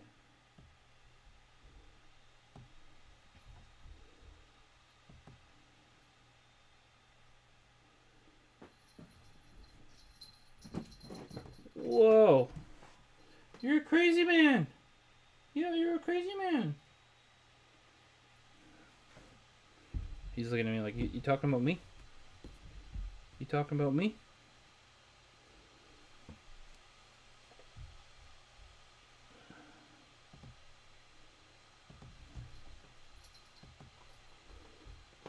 He's not the kitten, but he acts like he is. That's for sure. Okay, if I'm going to keep leaning forward, what if I put myself here, like that, and then I put that over there, but then you still get a light, don't you? Yeah, but then you can see me, so. Okay. I gotta flip them every time.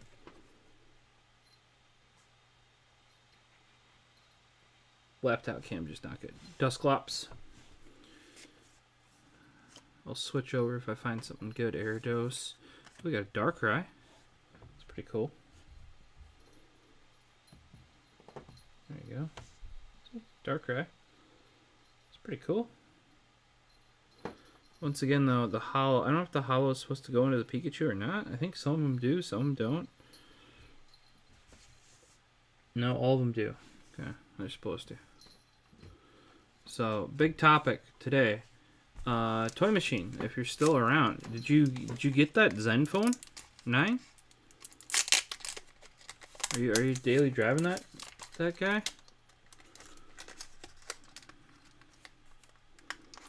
Because the topic is phone related. I kind of went against my own advice, not device. Well, both actually. And got a bigger phone. Plays taps.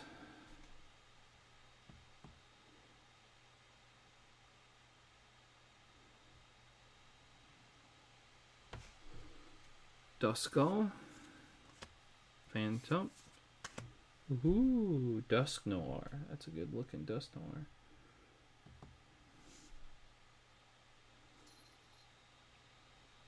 Like that.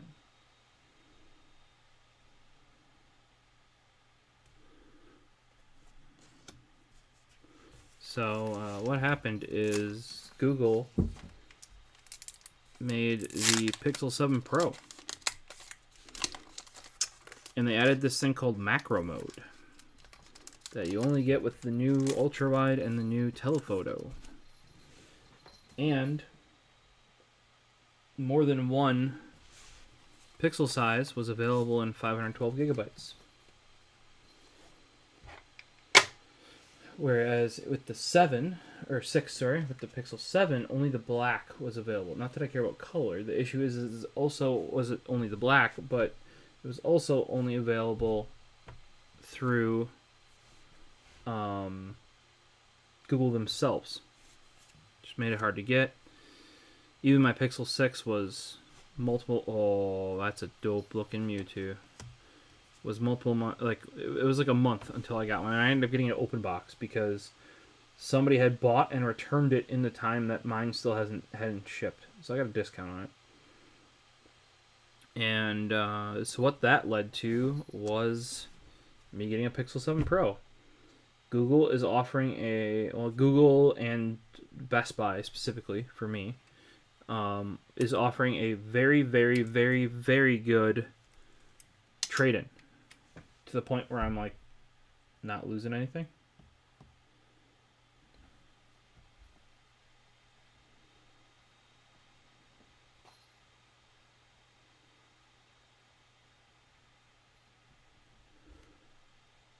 Did you see the link? I thought I sent you a link or on Twitter or something, or mentioned it in a video. Rhino Shield does make a case for it. I don't know if you're a case person or not, but I like their cases. That's what I've run on. I've either run a bumper or a case from Rhino Shield on my phones. Here, this custom Motoko one is a Rhino Shield, and they are replacing it under warranty. Turns out they have lifetime warranties. In this case, it was their lettering here is getting super rough. Like it's like I could fucking sand something down with it. And they noticed that I took a dinger right on my volume up button, and I'm like, oh yeah, I've noticed that it hasn't worked as well. It's $4 to get a new case, and yeah, they're sending me another custom one too. I didn't know I was buying a Pixel 7 Pro when I did that. You can see it's taking hits. I don't not drop my phone. I kind of avoid dropping my phone. Like, obviously, I don't want to drop it, but I'm clumsy. And yeah, even the bumpers, I think they're rated for like 12-foot drops. I have never had any issues, let's say, with their cases. And this is the first time I've ever had to do anything warranty related. And I didn't even know they had a lifetime warranty till I reached out to them. But yeah, so that might be something you want to look into. You couldn't get internet to connect. Shouldn't you just be able to pop your SIM in? Or are you doing Wi-Fi? Yeah, because you should just be able to, if you have like just a SIM that isn't tied to a phone or locked or anything, you should just be able to pop it out and pop it into that phone because it should be unlocked and be on your way, I would think.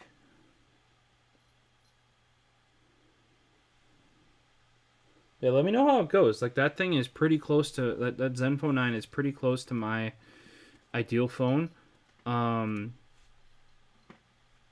It doesn't have wireless charging, which is kind of a bummer.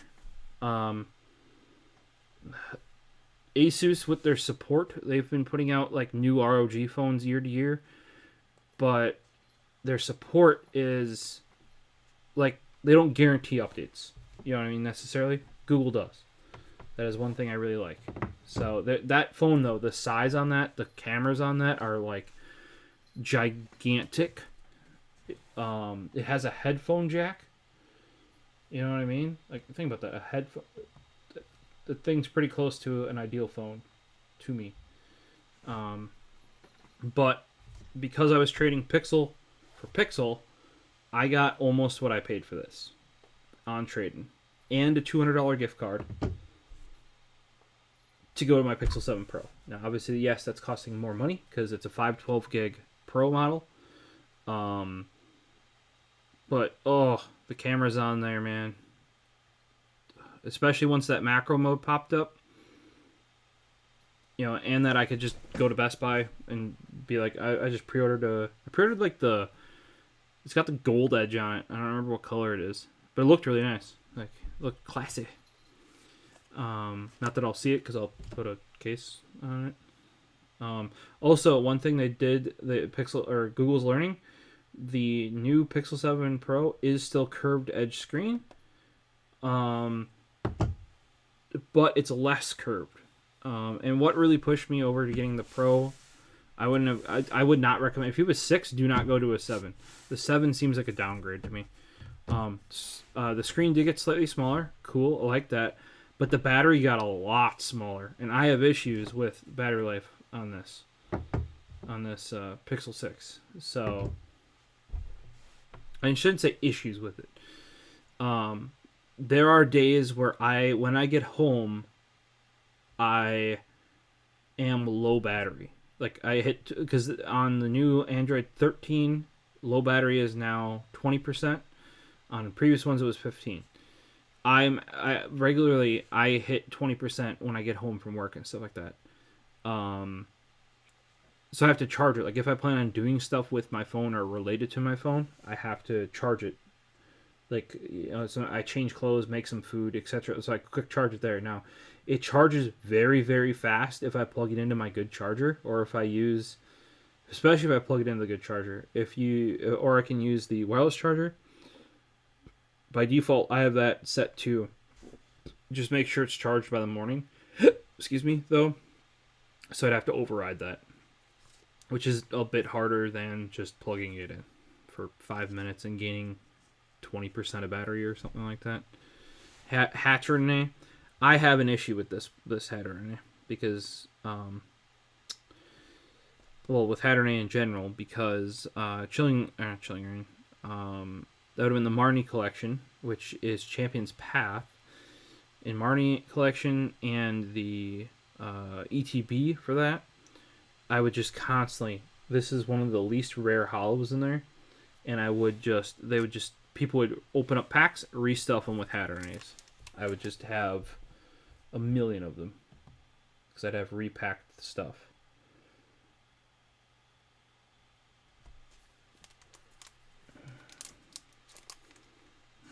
You might have to call your carrier otherwise and see what's going on there.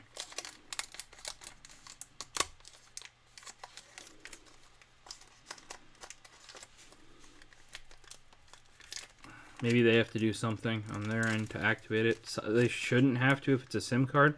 That's why I really don't like that phones are going to eSIM only. Because in the U.S., carriers are a pain in the, pain in the butt to deal with, and if I can just pop the SIM out and pop it in my other phone, which I used to, like before I had my iPhone SE as my secondary phone, I used to have to pop my Japanese SIM into here to use it, and I can. It's still a pain in the butt, but I can just do that. Whereas with eSIM, you'd have to I don't even know how you that's through your carrier, and they have to release your phone, and that sounds awful. I don't know if you've used the headphone jack yet. I don't know if you have audiophile grade headphones. Plug it in and see if you get decent volume and performance out of it, because that's another thing that I would have to have is Cubone, one of my favorites. He's just clutching his little bone there, looking off into the sun there. We got another Miss Megas. I'm not saying 600 ohm big ones, or something like that, but Beyerdynamic or Sennheiser one those can be 80 usually for the minimum spec, unless you get a 32 ohm specifically for mobile devices, or sometimes they're 250 if you get decent volume there. I don't remember if that Zenfone 9 if it has SD card expansion, but I've kind of given up on that. I would prefer it, because then I could literally I remember never ever having to dump. I would still have my photos sync from my phone, right? Sync to my server, but I would never have to dump it. I'm out of storage, dump it. Or if I just want to shoot a crap ton of video on a weekend or something, I wouldn't have to worry. That's why I bought the 512 gig is. With the 128, I was full. I was above 90% full at all times, even when fresh, when I emptied off as much as I could. With the 256, I'm at least not. Now is a little less than average, I would say, because I recently dumped it, so I have 116 gigs free. I want to say I have probably 50 free when it's regularly used fullish. However, if you're shooting 4K video on it, or shooting a lot of pictures, that goes fast if you have RAW enabled, real fast. Ooh, nice Mistrevious here. Strevis.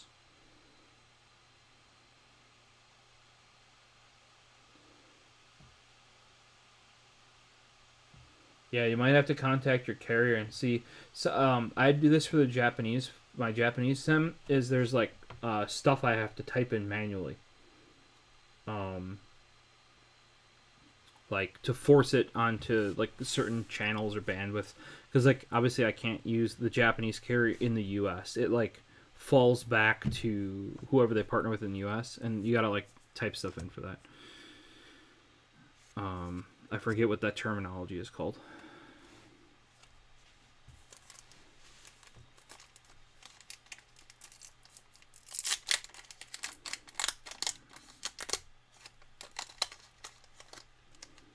But yeah, let me know how it goes, because I seriously would like to. I remember my Pixel 5. My Pixel 5 was awesome. But there wasn't a newer camera. So when the Pixel 6 came out with a newer camera, and it is much better. The only thing that the Pixel 5 is better at, and I think Austin Evans has brought this up before, maybe some other people have, but the close-up shots are worse.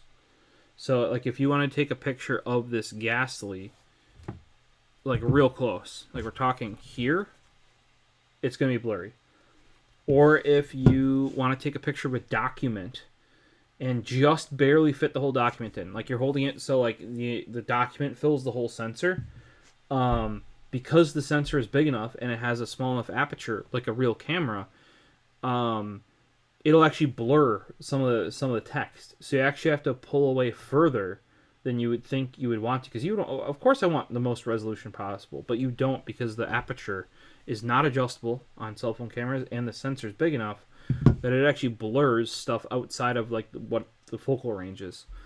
That is why the macro mode on the Pixel 7 Pro is so interesting for me, because what it does is it uses the ultra wide for the focus, because the ultra wide can focus now, right?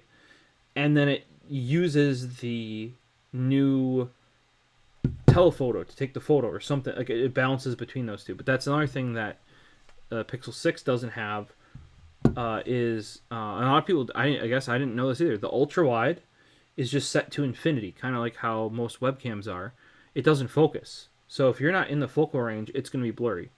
So like sometimes you want to take like a really cool close up ultra wide shot, you know, like right there or something, you know, and you want it's like right here, and you want the like the here we can set it up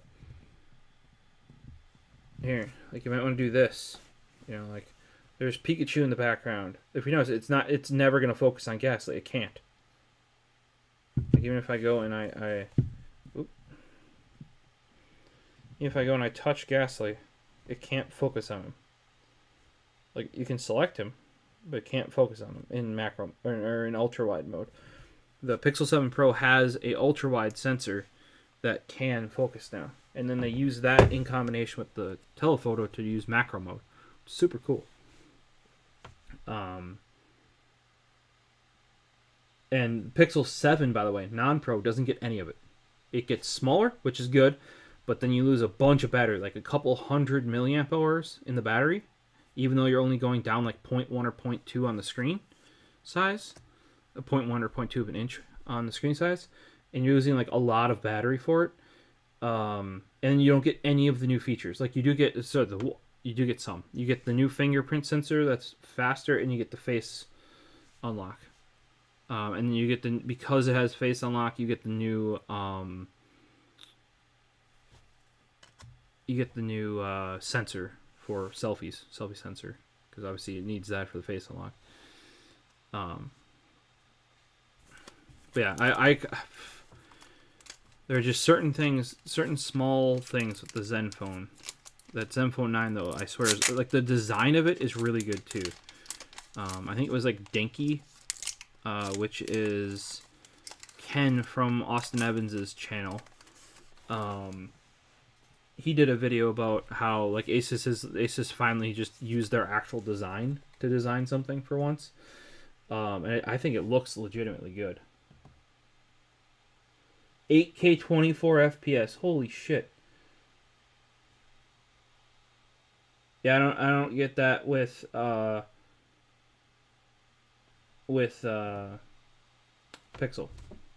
No. This will finally do 4K 60 with speech enhancement. If I do 4K 60 now, which is mainly what I shoot in, you do not get speech enhancement. Which I have found either does a very good job or makes you sound like a robot. So, but because the AI engine in the new Google processor is so much bigger, it can now do speech enhancement at the same time as shooting video. It may be able to do small bursts of 4K 120, but cannot do 8K at all. Still a step up from Pixel 3 was stuck at 1080p 30 if you wanted to do it consistently. It could do 1080p 60, but it was variable frame rate. So it's like, if I feel like doing 60, I'll do it. Then the Pixel 5 did 4K 30 or 1080p 60. But I think I still limited my videos to 1080p 60 because Google backed up 1080p videos. Like that's what it backs up by default on the compressed setting, or when it would do it for free, sort of thing. Now I don't do any for free. I still use the compressed setting though, because I consider my Google Photos to be like a backup, not my main storage. So yes, please store it there squished down. Otherwise, I would go through tons of gigabytes of Google Drive far too quickly. I mean, here's probably why, if you guys are wondering, oh, it's not a cool Mewtwo, why Google made it paid for photos. Me, who shoots a lot of photos and videos, I went from having the 100 gig plan. I enabled that when that happened, so like when you had to have the plan, essentially. Within a year of doing that, when I went to my Pixel 6 Pro, my Pixel 5, I had to get the 200 gig plan. Okay. And then now I'm on the 200 gig plan, and I'm using, I think, 136 gig. Now that's only 36. I think I might have had to enable it a bit later after getting the Pixel 6. So I want to say like in December, but we'll see where I'm at. Hopefully I'm not doing 100 gig a year. Like I'd like the 200 gigs to last another year or so. It'd be great. Yeah, that's why. That's probably why people like me is probably why they charge for Google Photos storage, is because I'm doing, 100 up to 100 gig a year of photos and 1080p videos on my phone, and that's compressed, by the way, compressed 100 gig. I can only imagine if you include all the raw images and like full res 4K 60 video, like how much that would be. There's a reason why I fill up my phone all the time. Trevenant, I remember that one. What is that? That's Rebel Clash, I think. But yeah, I got a banger deal on the trading. It was like trade-in value of your phone plus $200 or plus $250. I think it's plus $250 at Best Buy if you went to the Pixel 7 on launch day. And then or it might have been the next day too. I don't remember. But announcement day or whatever you want to call it. And then you also got a $200 gift card. You could also do that same deal through Google. I got a better trade-in deal through Best Buy. Like I want to say like $50 better on the phone or something like that. And then I feel like the Best Buy gift card is more useful to me than the Google gift card, because the Google one you could use it for additional purchases through the Google store. What would that even be? And you only get it once you receive the phone. So it's not like you could be like, I'm ordering my phone, then you get $200 gift card, then you buy your accessories. No, it'd be like, I'm getting my phone. You receive your phone. You don't return it. Then you get your gift card. Like, you wait the 14 days or whatever. Once that's done, then you get your gift card. Well, you're going to want a case or whatever within 14 days, I would imagine. Like, so I just felt like the Best Buy card. I'm planning on getting a 4K OLED. So I'm also rearranging the home theater area over there, and I'll just put that towards that end of the year, Black Friday.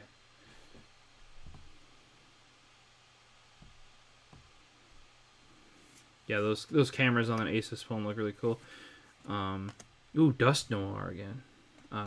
It does sound like they need a little bit of help on the software end, I guess people were saying. I haven't used one myself. I think it uses a similar sensor to the OnePlus, or not the Nothing phone maybe. So maybe you can get the API for the camera thing for that.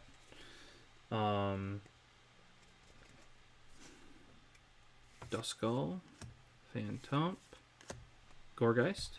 So these are all I'm gonna say Halloween-based Pokemons,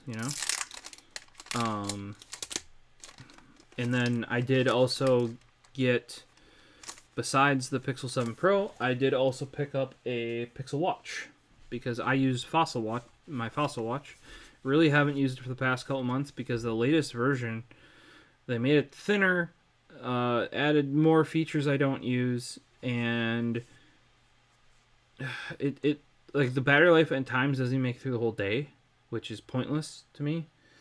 I've had issues with it like disconnecting for a number of hours, even though my phone's in my pocket and it's at work. And not where like there's been no point. So I like literally haven't been using it for a couple months, because of that. Well, and part of that might be because Google bought Fitbit's smartwatch team. So another big thing for me is my current job is different than my previous job. My previous job was a lot of walking around physical troubleshooting, like servers, that sort of stuff, and then the software to go with it. But my current job is 100% at a desk, 9 hours a day. It depends if I get up to get lunch or not, etc. I do get up and walk around. Gotta go to the bathroom a lot with my issues, like 3 to 5 times a day. Yeah. So why that's an issue? It's a chandelier from Rebel Clash. Why that's an issue though is you get the watch band here, right? And I use a hard wrist rest. I use a wood one, so it rests there and it just makes your hand like wobbly. It's not solid, and it'll wobble back and forth. And I feel like it scratches up your wrist rest and stuff like that. Google has a similar band to Apple, where it's stretchy and it just goes over. That's where I found out, and I posted on Twitter about this. Google says I have fat wrists. Apparently these are fat wrists, guys, right there. That's an extra large wrist. Fat wrists. And, I mean, they do also have you measure it with your hand open like this, because obviously you're going to stretch your hand and do stuff. So, but yeah, apparently this right here, right there, is, that's 210 centimeters, which is not only an extra large, that is the biggest measurement that they recommend for the stretchy one for the extra large size. So you can now call me fat wrists, and I definitely have some carpal tunnel going on with them or something, because as soon as I used to play a lot of fighting games with fight sticks, I think it was Street Fighter 4 when that came around, or because 5's the current one, I think. Or no, 6 would be the current one. 5 would have been like a recent one. It would have been on PC. Because this would have been back in like the Xbox 360, going into Xbox One era. And what eventually started happening is if I play like a match, you'll like, if I'm wearing a watch, you'll see it's like cutting off my, like by the end of the match, it'll be cutting off my like blood flow because my wrists have swelled up so much just from doing like the, up, dash, dash, dash, up, over, and this going like this. So I had to stop playing fighters because literally in pain, not just from the watch doing it, but like after a couple rounds, like my entire wrist and hand would just be stiff as fuck. Like,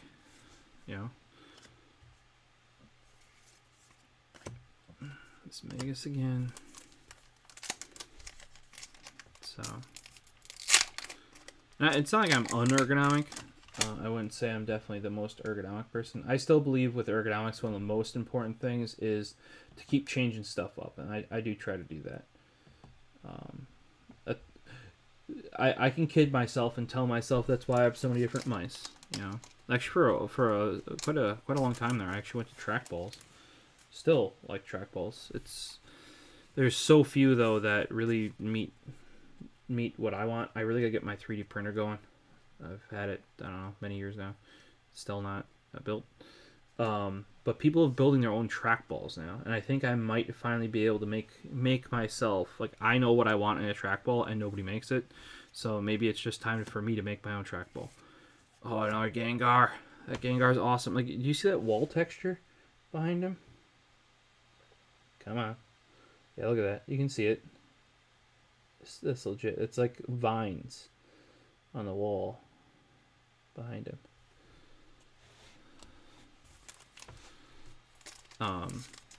Because a big thing that I want with a trackball is, like, it'd be nice to have a back and a forward button. A lot of them don't have that, or you can just have a back button.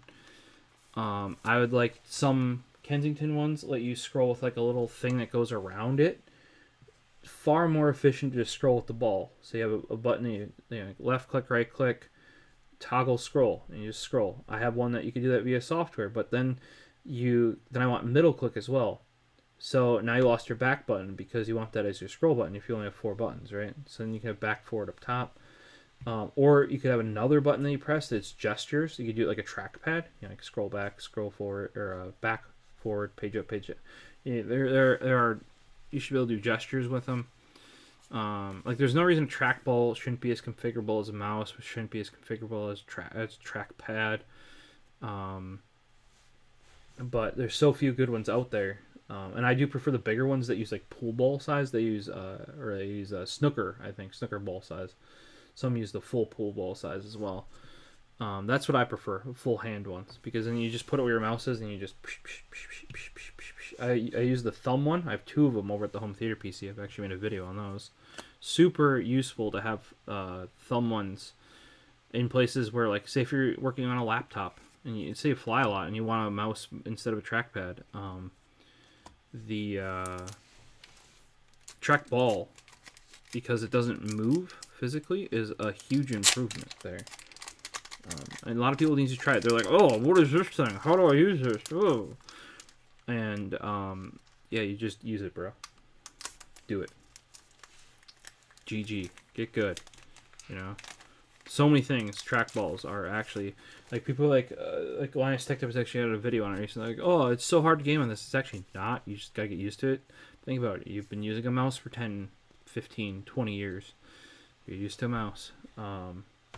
Back when I started playing PC games, people preferred trackballs because your other option was a ball mouse.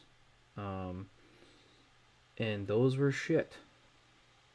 So, I have this here, and you guys can see this. What if this was the microphone?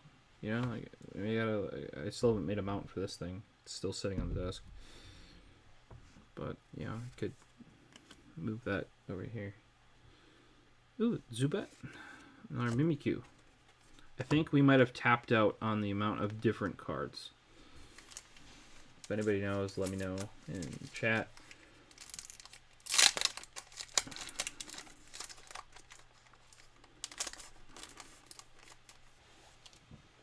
I might speed up a little bit here.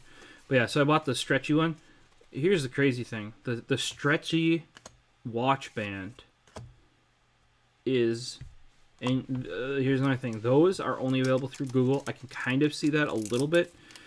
I think the stretchy Apple Watch bands are also only available through Apple. Or the ones that are like fitted and stretch a little bit. It looks like Google has less sizes, but they probably stretch more. They're only available through Google. $60. You know how nice of a watch band? Like a normal watch band you can get for $60. You get a pretty nice watch band for that. And it's not some like stretchy elastic thing. It's dead cow. Probably. Or metal. Or, holy jeez. This is a lot of cards.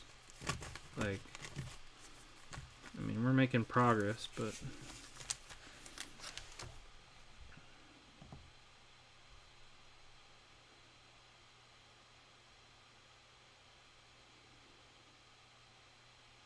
MMORPG specific trackball with a numpad on the side. You could do that. I don't need that many buttons.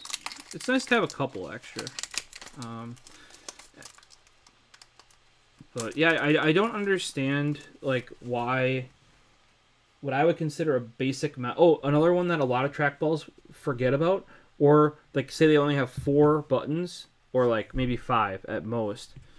A lot of them only have 3, and you have to map one of them to it. Is a DPI increase or decrease button.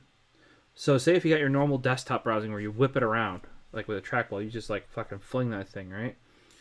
Sometimes you do need more precision, like if you're using it for art stuff. And trackball, it can actually be, because it's such a big ball, very precise. That's why they're used for CAD a lot. However, my desktop resolution when I have multiple 4K monitors is probably not the same resolution I want to use when I'm trying to be precise in CAD. You know, so that's one thing that the MX Ergo from Logitech added for a thumb trackball is it's got a toggle on the side for DPI. Now the white ones that I use on the home theater PC are a little bit lower. You can still set their DPI, but it's like you have to go in the software. There's no easy toggle. I'm glad you can at least set that. You know what I mean? But yeah, so like MX Ergo has added that, but none of the Logitech basically hasn't updated their their fingertip one in 20 years at least. And I know their thumb one is the one they're known for.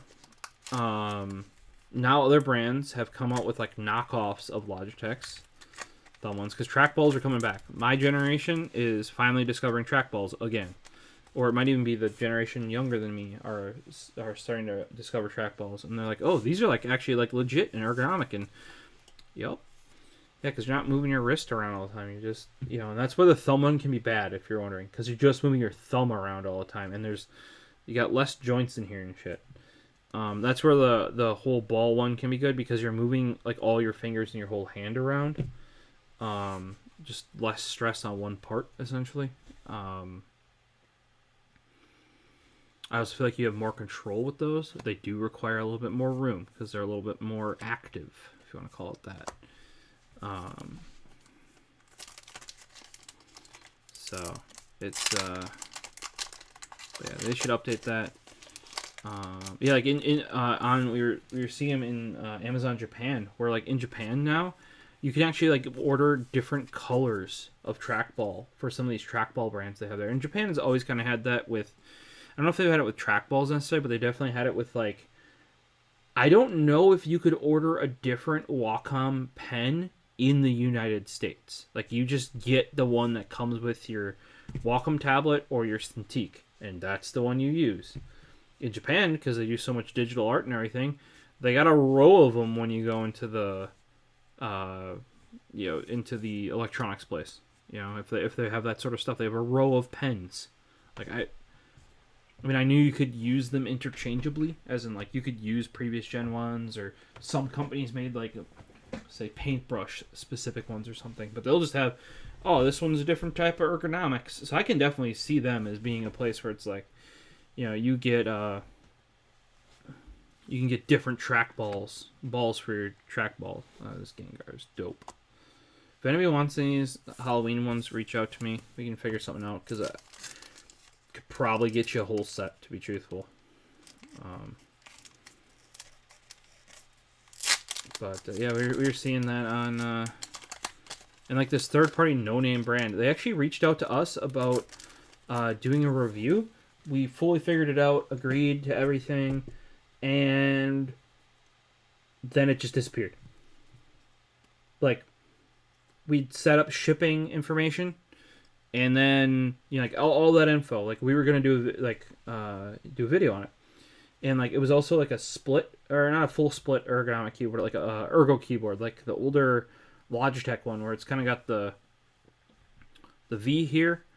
And then they're tilted and split. Like it's a split, or it's not like a part split. It's just split in the middle, essentially. Like the old Microsoft ergonomic keyboard. My dad actually uses those like exclusively.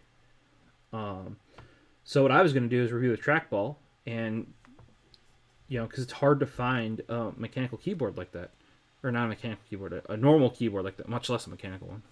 Impossible for the mechanical. And he really likes this older Microsoft one that they don't make anymore, so he's got to find knockoffs, and those obviously aren't as nice.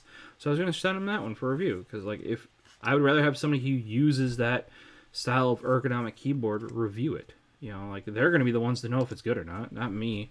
I mean, I've used them before. If I go over to his place, I'm using it.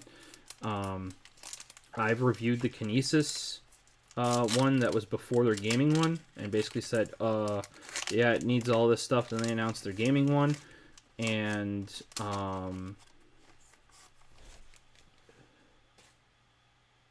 it essentially solved all my issues, and not because it was a gaming one. It's just like the macro, the rebinding, the mechanical. Because the one I had wasn't mechanical; it was rubber dome. Got that after I got Barnacules in touch with Kinesis, like many years ago. Like many. Uh-oh. Did we lose internet?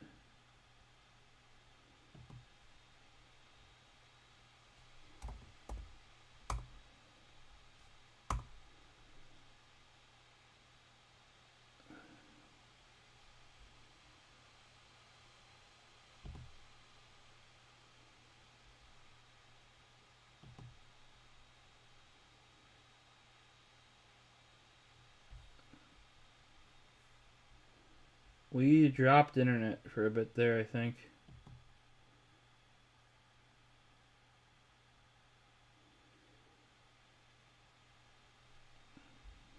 Are we back? I think we're back. Like, it went down to 0 bits per second. Apologies. Apologies. Are we back up?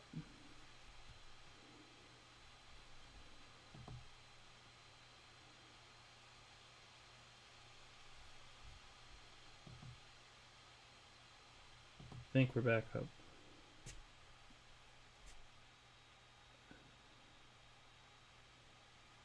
We're at least back up for...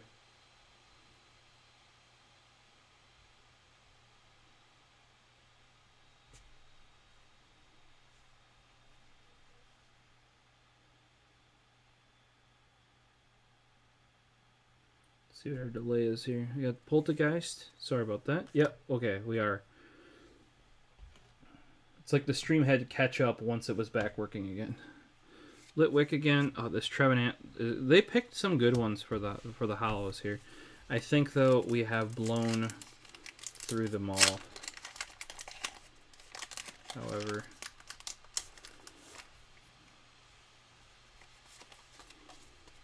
okay, Sinistea.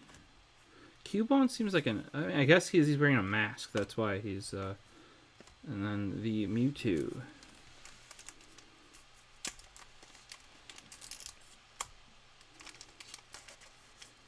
For those watching on Twitch here, have you guys seen any other ones of these? Strebius. You always gotta have a Pikachu, Hatter, and I'm just wondering if there's like a super rare one that, despite opening, I don't know, 30 packs already, that I have missed. You know? Ghastly, Zubat, Mewtwo. But yeah, that was kind of a bummer. That, you know, that I had set up that whole review. You know, I was kind of pumped about doing it. Luckily, I hadn't talked to my dad about actually doing it yet, because it just never came. It never shipped. Kind of annoying, honestly. I gotta be a bit more careful too, because I did that one. I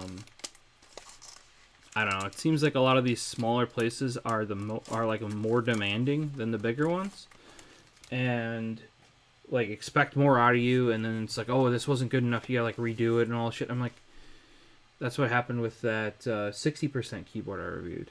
And they're like, oh, well, we really would have wanted it to be a shorter video. I'm like, I asked what you guys wanted. Like, and I'm not saying I'm making the video that they want to make exactly to say what they, you know, they're not. I'm not saying that like I have to say what they want, but you know, like what kind of content. And it's like you also asked me, so you know what kind of content I make.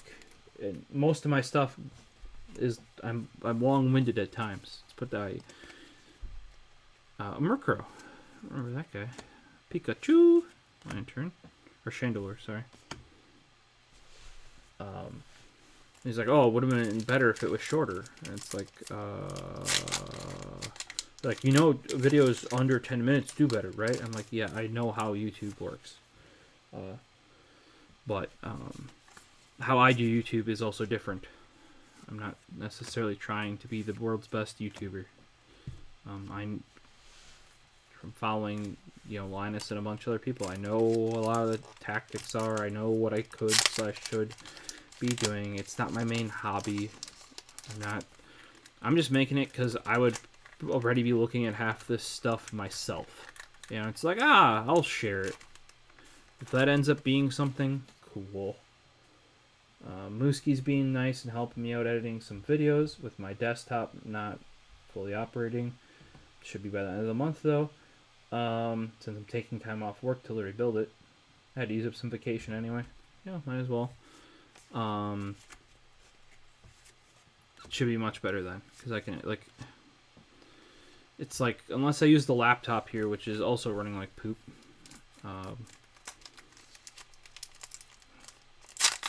Sometimes it won't go to sleep. Sometimes once it goes to sleep, it won't come out of sleep. It's been doing a thing too with the brightness on the screen, where you'll open up the screen after it was closed, and it'll resume at max brightness, even if you would have had it at minimum brightness, so you get flashbanged. Or if you had it at maximum brightness, it won't resume at maximum brightness. I don't get what's all going on there. But I got a warranty on it because I knew it was a Razer laptop. I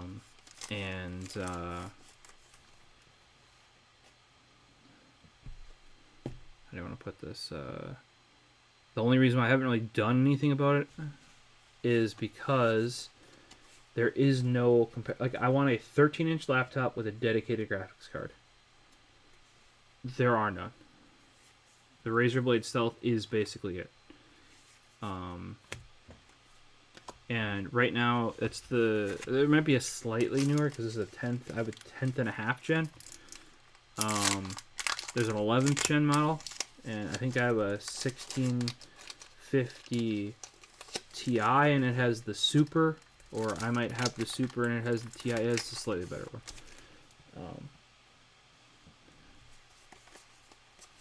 And I already went through one because I had the 10th gen one with the base 1650, and that CPU also was not the 25 watt variant, but like the 10 or the 15 watt variant. I still liked it, but there was definitely stuff going on with that one, and then it got swapped out and went to the newer one.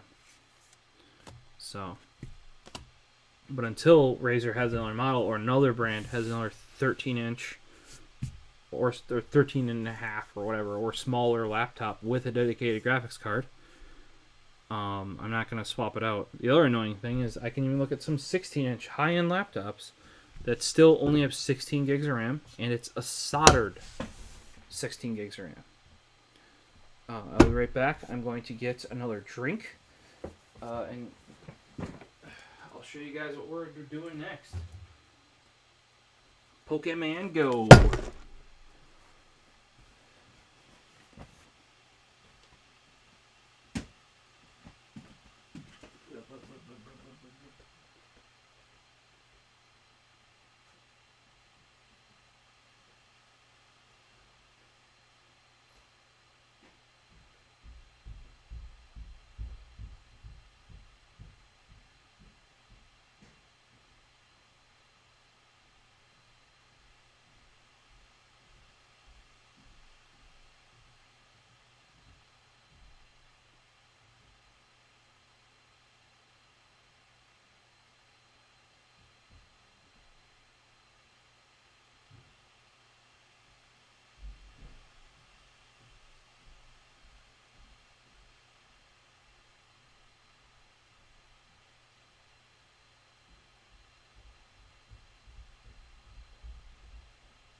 Okay. Electrolytes. It's what plants crave, right? And since I'm thirsting, might as well quench that thirst, right? Some Pocari Sweat. If you guys haven't had this before, and you have like a Japanese or Asian market, you should be able to pick it up there. It is finally available in the U.S., and they're making a big deal about it on Amazon.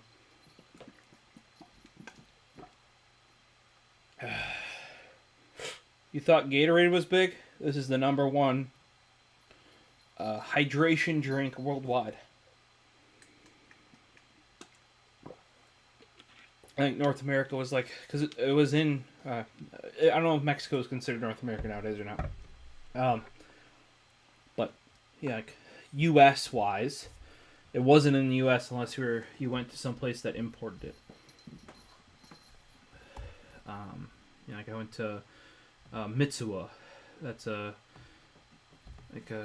Japanese grocery store chain, nationwide,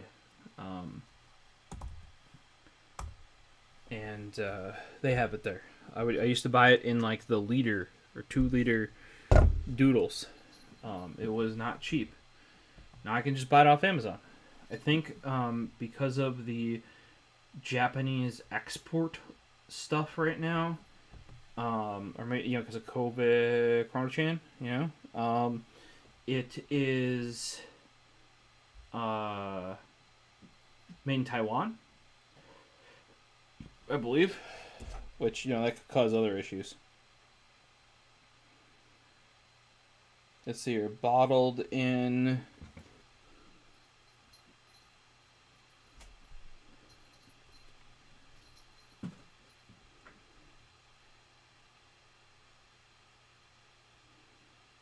Thailand, not Taiwan. I think it's Thailand or Taiwan for that tea I get too. And that's because Japan has really restricted its imports and exports during Chrono-chan. Like I couldn't get the coffee I normally get. It was just Dunkin' coffee, but it was made in Japan.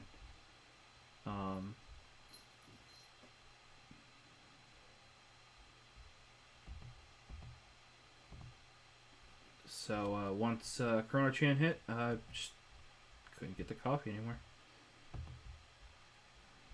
So there's the Pocari Sweat.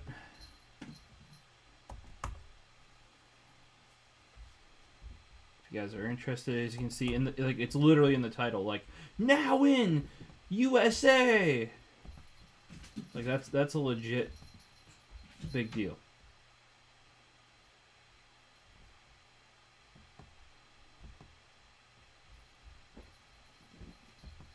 And I was pumped to find out Walmart actually carries this tea now. So I was actually like buying it there, but like I'm kind of rural, so you'd find like one or two, and you might find like a jasmine one or something. Far easier just to buy it off of Amazon and have it sent here. To be truthful, I know I'm killing local markets or whatever you want to call it. But yeah.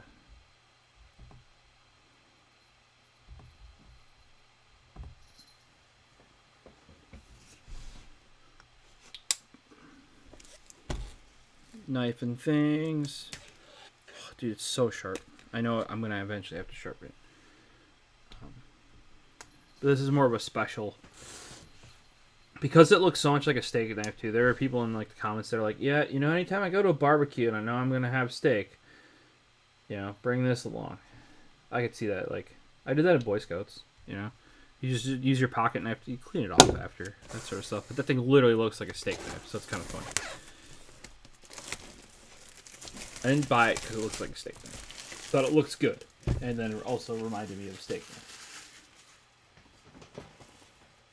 I've also always liked that, like, if you look at, like, the Leek, I think it's called, it's a very thin, that's why I thought this one was actually thinner than it really was, and I was kind of bummed. It's definitely longer than I expected and bigger, but it fits nice in my hand. I may try to order the. Yeah, normally I go with this sort though, box cutter with a utility blade, because when this gets dull, I don't have to sharpen it. I just change the blade out. This guy, obviously, or any blade. I actually have a really nice high carbon steel one. That's kind of iffy though for cutting normal things with, because if you don't keep that blade dry, you're gonna get it's gonna rust, and you got to deal with that. Here's the junior version of that orange and black one you just saw. This is the Tuck Junior. It uses a X-Acto blade. This I actually keep one of these on my keyring. You see how beat up this one is around all edges and stuff? It was one of their first ones, so the anodizing wasn't as nice, and being on my key chain, instead of having this clip on it, it had a loop here, and it got beat up. Good having it though. What is it? Lucian nose stuff?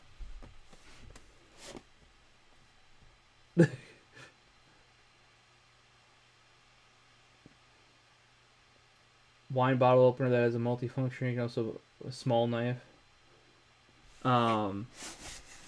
Yeah, so a lot of wine openers will have knives on them for cutting the wrapping. You know, got any extra code cards? We will right now. I haven't had any code cards prior to this because we're doing the Halloween one. And those don't have any code cards. They just have real cards. See?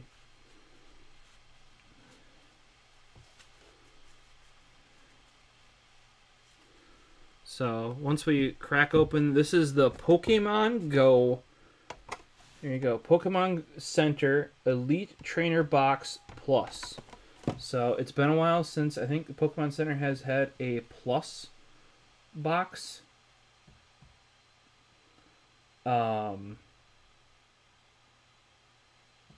But we have a cat going after catnip and being crazy in the background. So the plus boxes are like bigger, longer. This is pathetic. This is less than.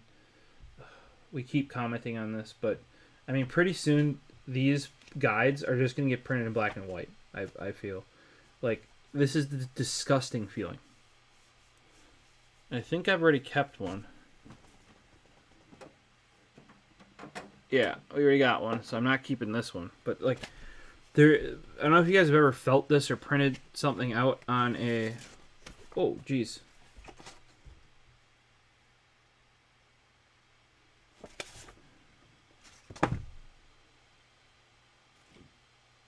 Oh, it's like a Pokemon Go card. Interesting. Yeah, this thing is like printed. I don't know if you guys have ever printed something from a laser printer where you print like all black on it, or all something that's a lot black. It's got that feel to it. Like, these were probably not printed on their normal printer, but I think this is where it's going, because each player's guide we've seen lately has gone worse and worse and worse and worse. Here's the lunatic cat there. That's King Arthur.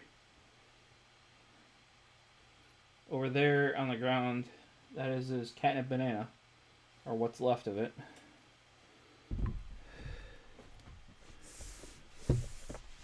Alright, so here is Pokemon Go Plus. For those interested, here's the standard one.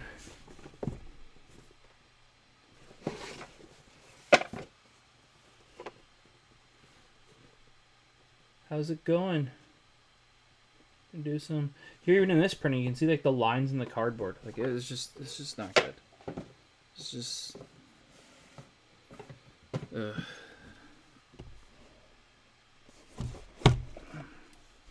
Poop.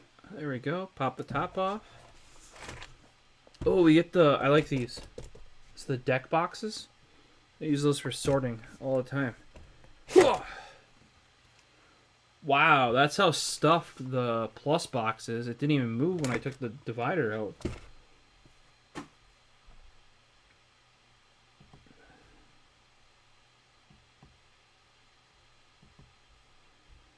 Favorite? Who's your favorite? Cubone's pretty high up there. Um, Larvitar. I think Larvitar. Larvitar is pretty high up on that list. Trying to remember. There's Larvitar and Cubone. Oh, Diglett. Diglett. I love me some Diglett. He just stands there. He makes his own, like, what do you want to call it?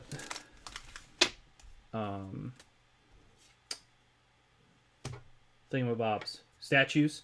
And he just stands super proud in front of him. Oh, check this out.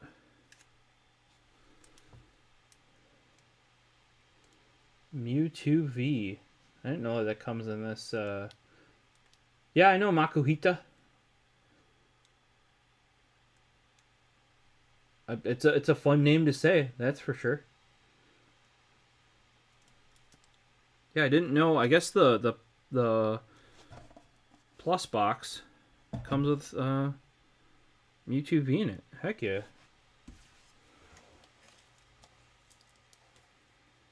Forget where I put all of those.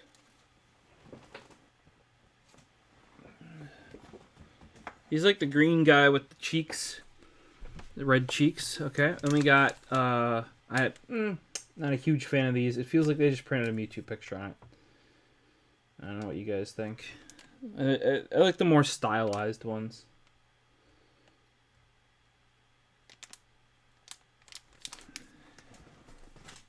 Okay. Then we have some dope coins. And when I mean dope, I mean they're metal. And they're not coins. They're the damage counters. So these are going to go in the ones I actually use. I much prefer to use the metal ones. You get your poison and your stun, I believe. I forget. But yeah, here's normally what Nintendo calls metal. Or metallized. It's just plastic with shiny. Yeah, those other ones are real metal. Let's pop them open here.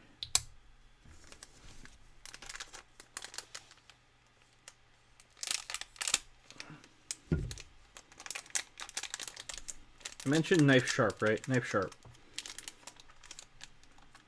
Sharpest I've had out of the box. New. For sure. Yeah, it's a really nice blue on there.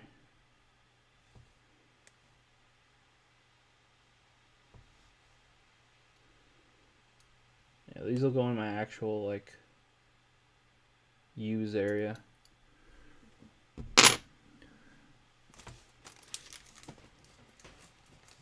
See, it looks like a steak knife. Okay, anybody need energies? Let me know. That's all unopened energies.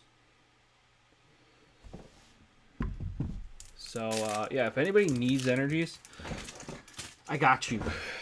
I got you. Okay, let's take a look at... Ooh! Ooh! Ooh! Woo! This is freaking cool. Okay, we got a normal V-Star thing. I got plenty of those ready. It's not a metal one. Some of the previous V stuff was available in metal, which was kind of nice. This, however, is not. I'm thinking not V Max, V Star, V. I do play, or I did play online, I should say. I haven't in a while. I've been waiting for the new one. Because without, like, kind of hacking the ROM, you can't really play on your phone. You gotta play on, like, a tablet or a computer. And that's just not really optimal for me.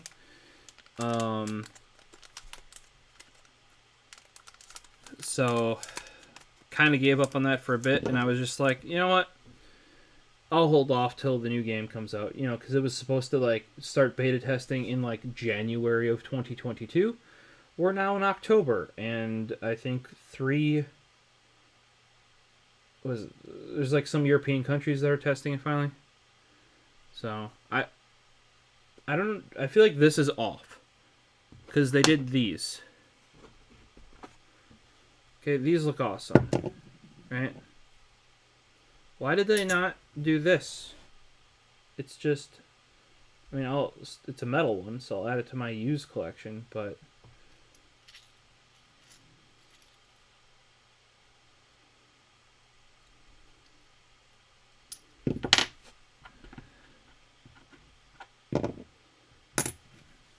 yeah, you can get it on the phone. It's just a pain in the butt, and then because like you have to like kind of like you don't crack it per se. You have to get the ROM separately and side load it. The problem is anytime they do an update, then you gotta wait for somebody else to put the ROM out and side load it again, and it's not a small game either. I mean, it's not like Call of Duty Mobile big, but it's not small. You know,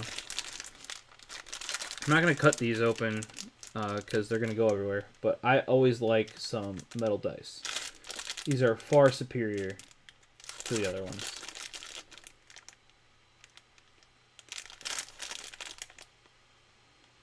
The only place I wouldn't put them is I don't even know where they went now. But there's the metal tins that have the little dice part up top. That would the metal one would clank clank clank clank clank. Probably put dents in it. Okay, always put your knife away carefully. No stabby yourself or cutty. Okay, let's get to the pulls. Oh, we didn't see the... Okay, the deck box just has that same Mewtwo art. I think it looks better. Actually, it's like cut off a little bit. It definitely looks better on here than it did the card packs.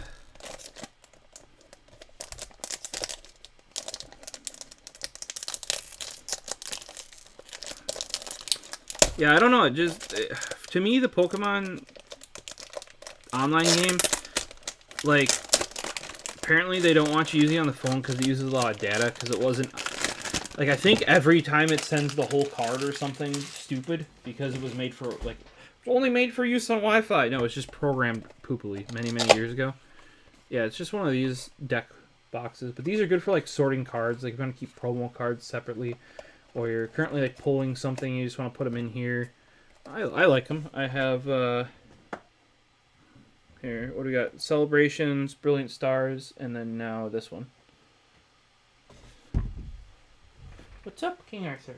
What you doing? Okay, apparently he doesn't want to be by us. So here's the Box Plus.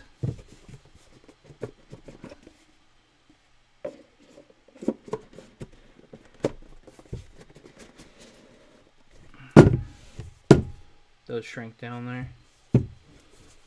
Something to be aware of. It is longer. So, like if you have all your ETBs here, like you can do 2 deep. That's an IKEA Kallax. You can do 2 ETBs deep. Not when you have the Plus. They are the same height though. They're just a bit longer.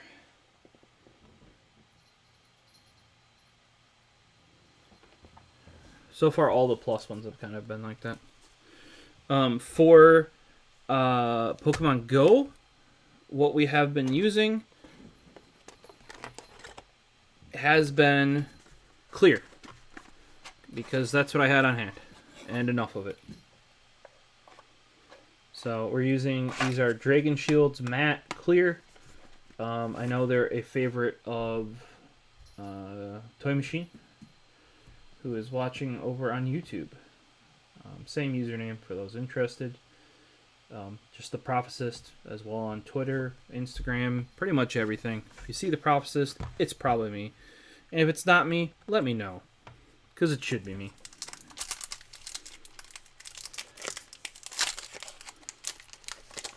Alright. I gotta remember how these go. Let's go.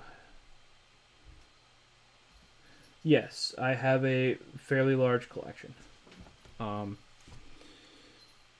It started during, the pandemic, and got back into it. Actually, it wasn't because of a set then. I found out XY Evolutions was a thing. Haven't been able to get some of those packs in a long time, but found out XY Evolutions was a thing, and yeah, that got me back into it. Because that's OG, that's when I was originally into it, and I tried. It was impossible to get Pokemon at that. Not impossible. I did manage to get some, but within a couple months, it became actually impossible. It was like the first wave of battle styles when that first launched. Impossible to get it. After that, though, they started reprinting. It got a little bit easier, but not really. But I still couldn't get any more XY Evolutions. 1, 2, 3, 4. Okay, we got electric energy.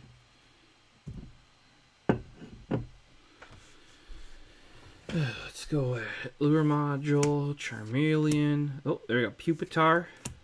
It's a decent looking Squirtle there. Meltan. Bidoof. The CG Magikarp. I think they did a decent job of doing this. And for those of you new to the stream, we're using this Razer webcam, and man oh man, does it let you get, like, real close. Like, I don't know, I'm an inch away, if you know what inches are. Yeah. So, it's actually bad at being like, you'll see, like, when stuff's out here, it actually goes in and out too much for the autofocus, because it can, like, focus too closely. Like, that's a thing. Very good for pulling Pokemon cards, though, it turns out.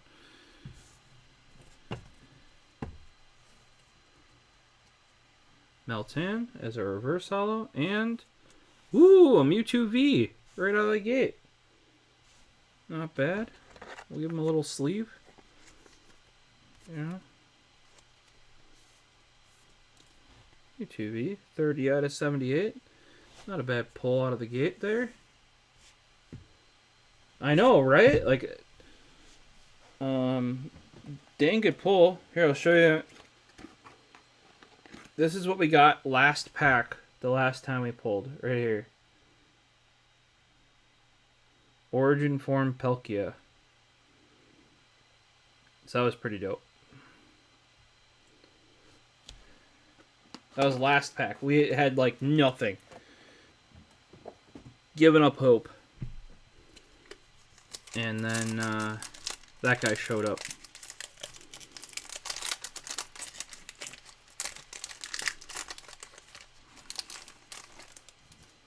Alright, got another green pack. Green packs are good on the newer ones. The live cards, green good.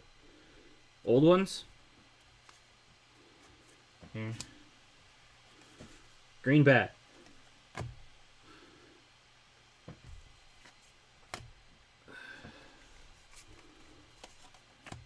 One, two. These are kind of cut weird. 3, 4. Okay, we got our fire energy that's a bit orange on this camera here. I'm gonna check over on YouTube. Alright. Just keeping an eye on things, because earlier we lost, I don't know if I lost internet or lost connection or what happened there. Oh, then our lure module, Charmeleon. This is the exact pack we just had. We are running, for those of you new, we are running the new playmat as well. There. That's the Halloween 2022. Really like this one. I'm a fan of the ghost Pokemon in general, but I think that playmat just looks so good. Had to pick it up. Lola and Rattata. Wimpod. Pikachu. That's like the Pokemon Go game Pikachu. Squirtle. Bidoo. Like, this is the exact pack we just had so far. Lola and Rattata. Oh, there's a thing back there. Do you see that? Right there. There you go. Secret Rare Pack 2. Lure module. It's just a lure module, but it's still a secret rare. I mean, there was some spicy 1-2 pulls there.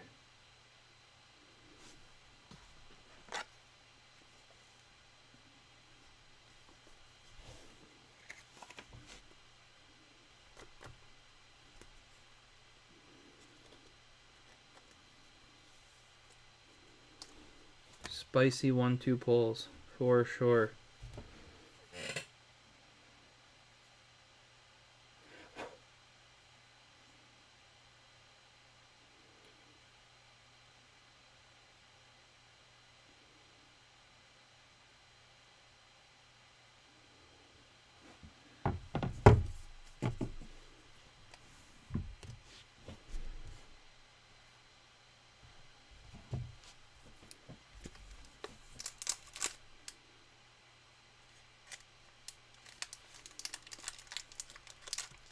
BB design?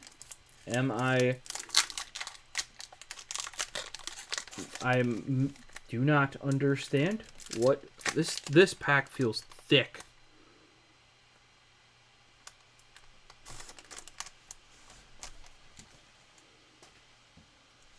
When I hear BB, I think Beyblade. I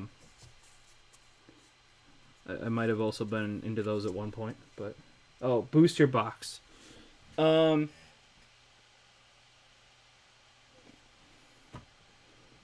Rebel Clash is probably one of my favorites. Here, this one. It was one of my hardest to get as well. You see, like, there's the cross pattern in the back there. It's a really nice, like, orangish yellow. This green, super nice. Gold outline around it. That's probably one of my favorites. Pretty much opened this, or booster box design. That would be the. All those are pretty. The same, because it's just the retail packaging for the packs. If you mean ETB, that'd be the one I just showed you. There's some other ones that are cool too. Like, I do have the Ultra Premium Collection.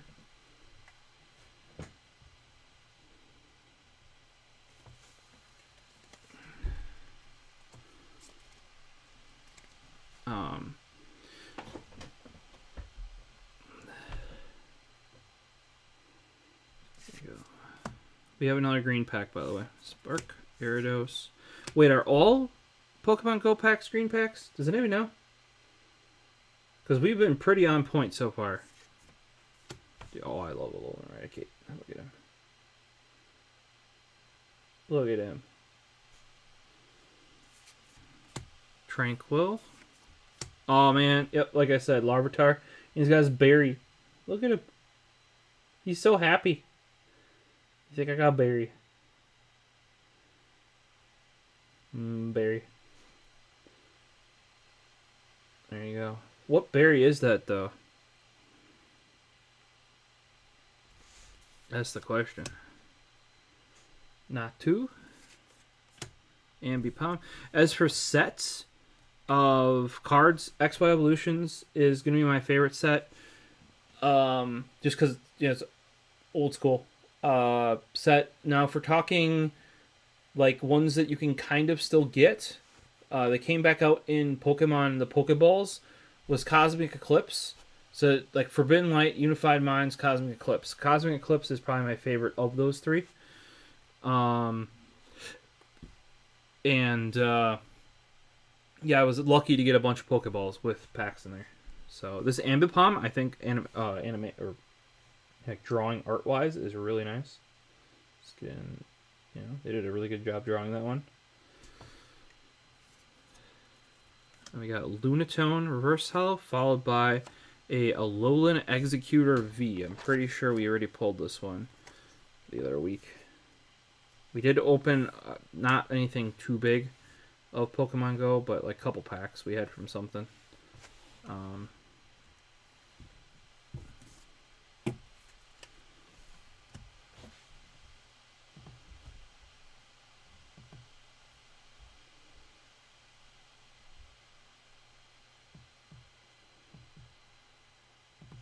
So, on to the next pack. Oh, phone's dying.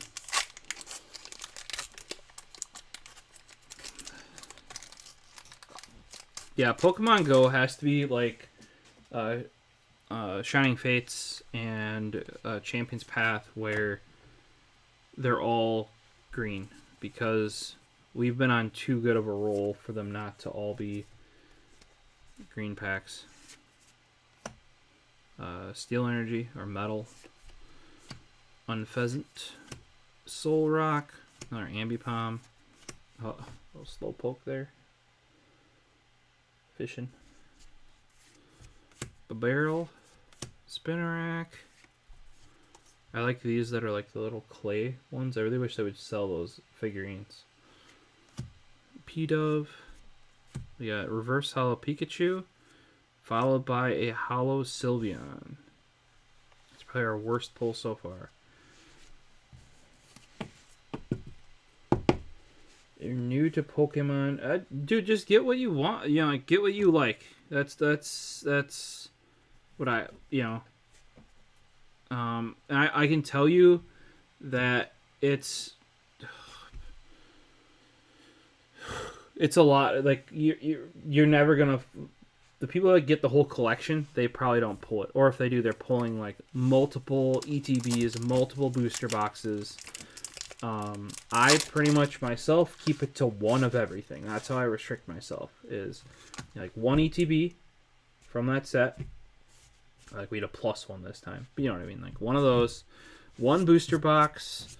Sometimes they'll have other sets that are like, you know, like the whatever V box or that sort of stuff. Those are kind of nice too, because you get guaranteed cards. Now those cards are not rare, so it depends what you're pulling for. I really don't pull for money. I think the most fun part for me is the opening part of it. So I would rather open up different stuff, and I personally sometimes would even spend more money to get different. Like I try to get older stuff or that sort of stuff. Versus just having the newest, latest set, because I don't necessarily try to, though I might play with online, I don't like try and make decks out of my current cards and all that sort of stuff. It just really hasn't happened because of Corona Chan there. Ooh, that's a thing. That is a thing. I think that's a thing. Let's get there.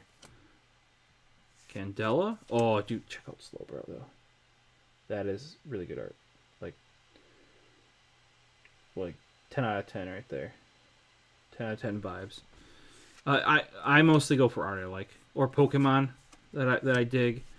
Like I know some people might like Raichu or something, and they want to collect all the different Raichus.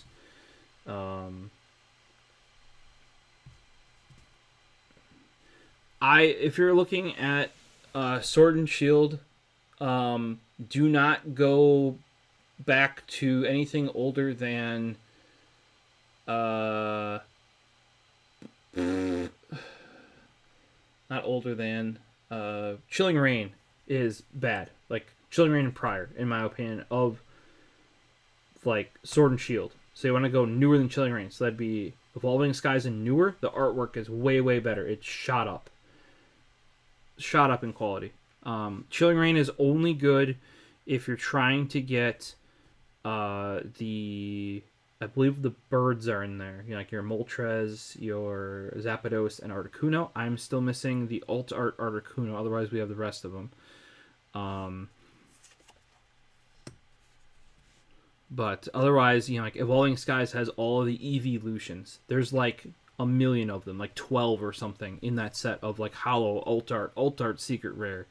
blah blah blah blah. You know, like so. I would definitely, if you're getting into it, try and pick a set that like I liked. Vivid Voltage was a good one because that was one of the only ones in Sword and Shield that you could get a bad pack, like a white or it'd be a green pack, like the older sets. Green is worse.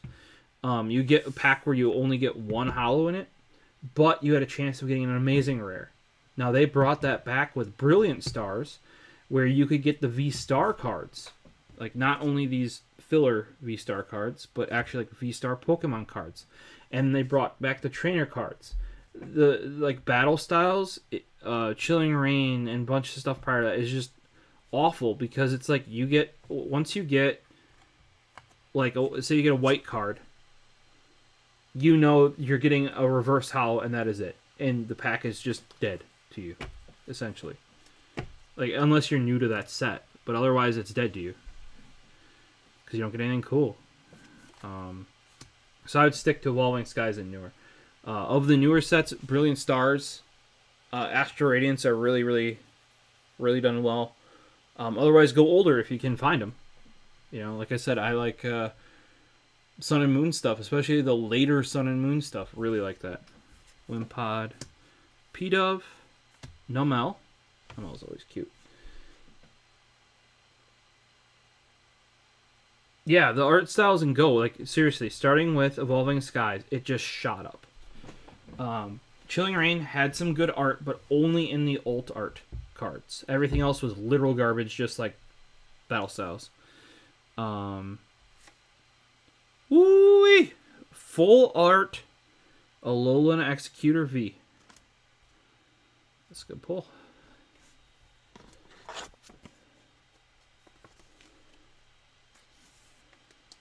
Yeah, the Pokemon Go set is like an additional set, so it's similar to Shining Fates, Champion's Path. You know, like you get, if you notice, I've gotten a green pack. Like you get 2 holos in every pack.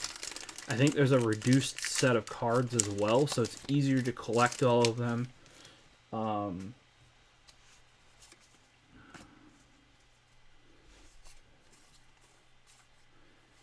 I believe Pokemon Go is, well, Shining Fates was supposed to be limited. Some of those are coming back now, though. Rare Candy. Oh, dude, check that War Turtle. Come on. There we go. Like, that is an awesome card. Like, with all the extra color around it here. Because that would be really blue with just the water and the War Turtle. Like, they did a really good job with that. Candela, Meltan. And it's like, I personally can really come to enjoy, like says Bidoof. Because that's done in a wood art. Yu-Gi-Oh! I bet you this is like Yu-Gi-Oh! Style wood art. Or wood. It's a print. You put the... I'm trying to remember what the term is. But, you know, like, you can appreciate not super rare cards. You know? And that really started back being a thing with Evolving Skies and newer. Ooh, Lapras. Hollow. Classic looking Lapras card there. Yeah, like I said, on some of these sets, I want to say some of the best cards are like commons. Seriously, like there's sets where every EV, like I forget which set it is, but it's not Evolving Skies with the evolutions. It's a before set or before or after that one. And it has a bunch of the Eevee cards, and they were not even hollow. They're just rare. Just rare, like Flareon. But it looks so good that later on, they brought it back as like a promo card in hollow. And it was well deserved. Like, there have been, like I said, common cards that look better than some of these hollows. Okay, we got our water energy. I also do like the new energies. That's the Brilliant Stars and newer energy. We have none of the older ones out right now. lure module. I mean, like, even just look at the background of this Charmeleon here. You got the dichotomy of the fire on the bottom with the Charmeleon with the nice blue sky with him screaming, or yelling, or roaring, or whatever, and it puts out the little white things, right? So, like, it's just, all the shading is done very well. Tranquil. Oh, dude, that Larvitar. The Larvitar just looks so soft. Like, he's like, oh, thanks for the berry. He's very happy. Larvitar is just a chill dude, Yeah, this Natu is also a, different art style, but very well done, especially for what style Pokemon he or she is in. Ambipom, like I said, like this is really well done. Like, we're talking, anime-esque art style there. These are just literally pulled from this game or the show or the movie. I mean, like Detective Pikachu. There's Pikachu, Reverse Hollow, and we got a Zapdos. Well, that's pretty cool Zapdos. Even though it's just, see, like, this is just a hollow.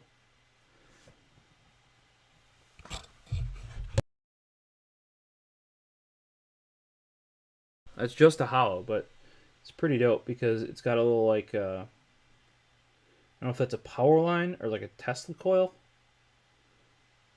It looks like Zapdos is either zapping it or being zapped. Not exactly sure there, but it's pretty dope for just a hollow, Oh, that's a loaded question. We do have a place locally that he stays pretty stocked up. Have not been able to get to him recently, though. More recently, Pokemon has started printing more.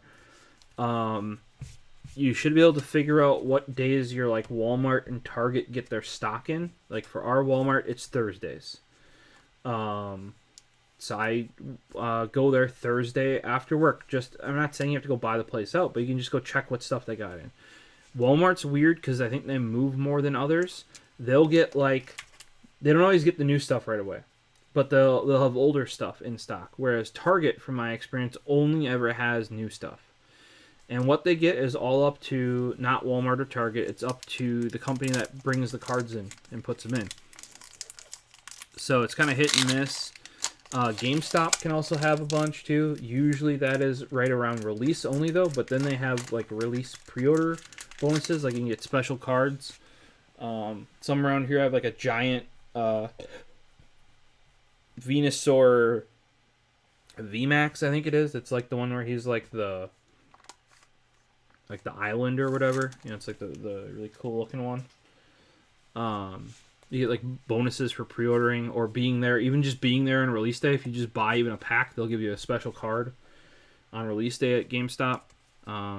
With my previous job, I was able to, like, finagle that because I'd already be, like, driving around for work, and I could just be like, oh, I'm on that side of town. Let's stop by GameStop on release day. You know what I mean?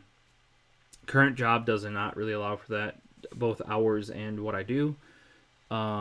Nowadays, most of my stuff comes from Pokemon Center, just PokemonCenter.com. That is, like, that's where this booster box came, or this Elite Trainer box came from.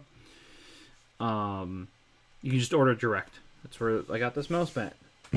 Even a single mouse mat now is free shipping. Obviously, if you can get directly from them, they're very reliable because they're the ones that make the stuff.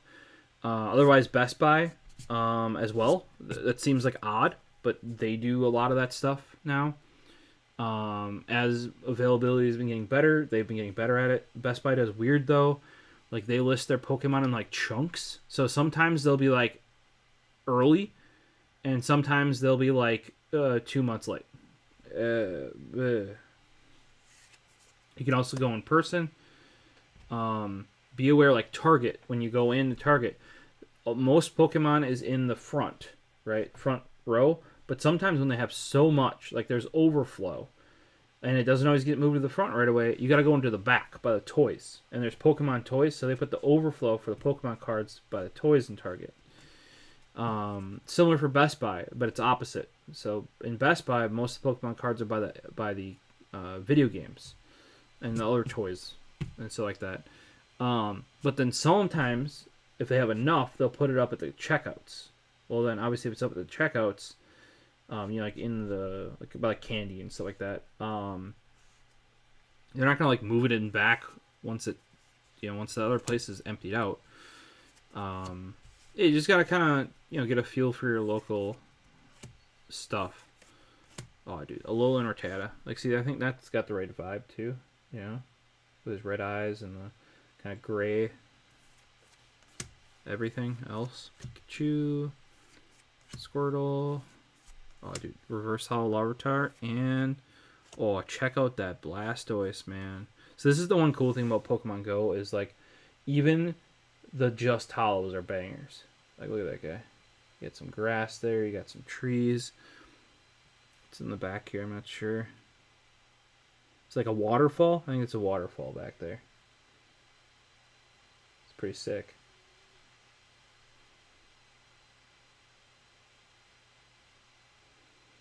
Yeah, and I would say ETBs easy enough to get at any of those places, right?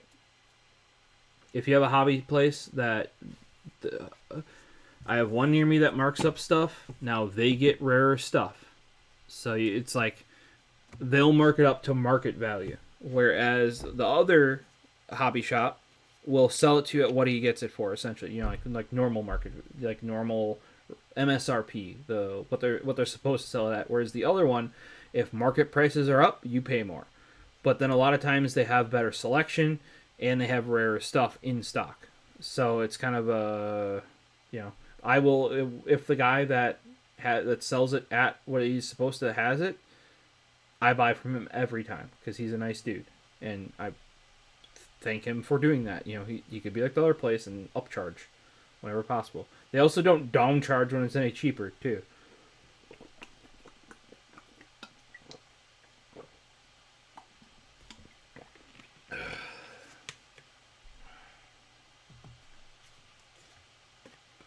Woodcut. Yeah, there you go. Thank you. I should know this. I took printmaking. Thanks, Toy Machine.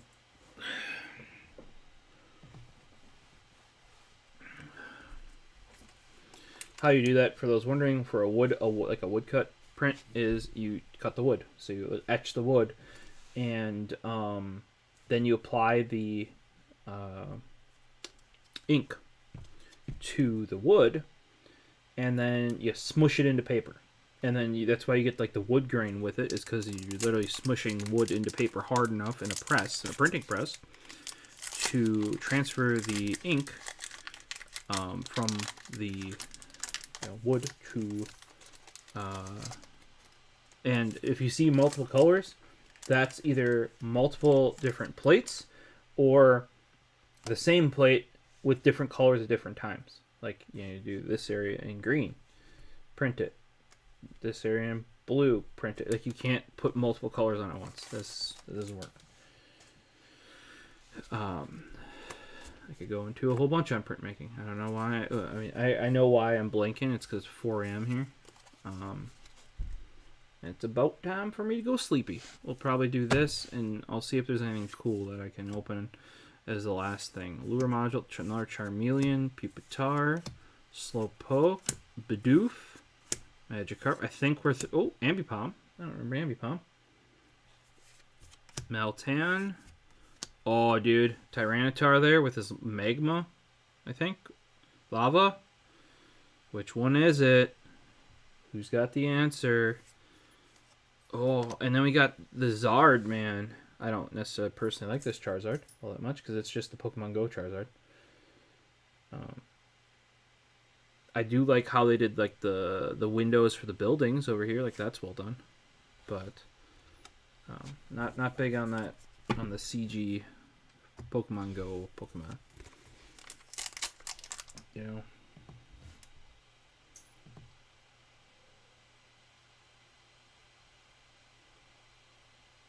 Thanks for the follows, guys, over on Twitch there. Just so you guys know, if you do want to see pack videos, they are up on YouTube. Same thing, at TheProfosist. How's it going, LT Volant Gaming? Yeah, we got 3 packs left. This was a Pokemon Go Elite Trainer Box Plus from Pokemon Center. You know, like the exclusive one. Came with all the exclusive cool stuff. Like, actually, like, this was a legit one. This is a legit set. These cards are looking really nice.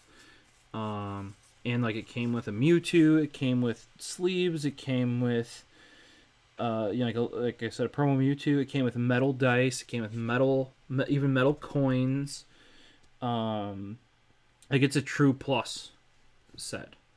It's not like a cheapie, very cheaped out or something. Sometimes they do that.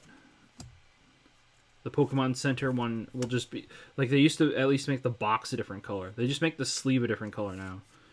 A lot of times. Oh, this Slowbro. Still can't get over that Slowbro. That Slowbro is sick. Pikachu, Spinarak, Rattata, Bidoof. Ooh, I don't remember this Charmander. I feel like he's doing, like, he's controlling his flames. He's doing a decent pose there. Tail on fire. Indeed, his tail is on fire. Spark Reverse Hollow, followed by another Zapdos. We just showed this one. To me, that looks like a Tesla coil. It's attacking him because it's on his wings and stuff. Yeah, maybe I'm wrong.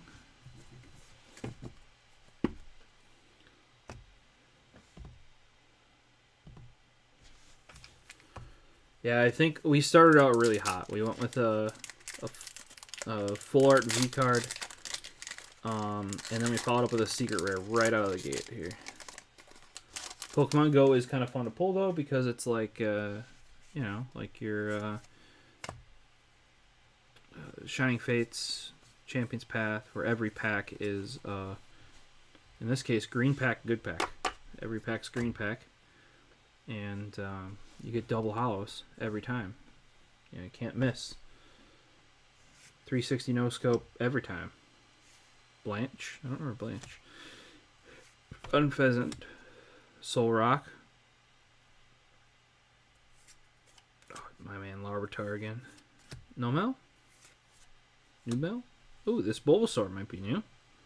It's Voltron. Onyx. Ooh, Barrel here. With the, was it Schmeargle in front of him there? Interesting combo.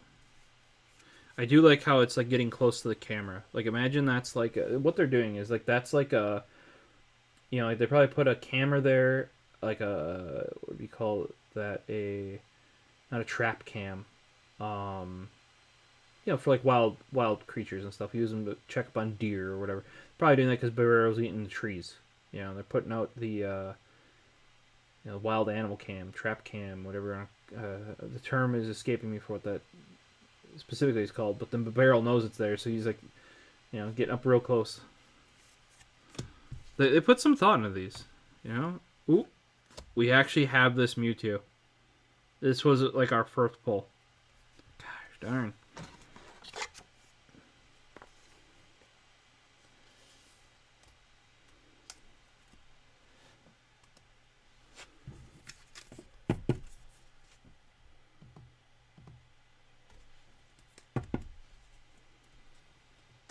Okay, last pack of Pokemon Go for the night. I gotta see if we got something else quick we can do. I have a bunch of like ones we gotta cut open that'll be pain in the butt. Like they're like the pin packs and stuff like that. We need something easy. That's not a ton of stuff here. Or we might go and pull from the bag from the anime convention.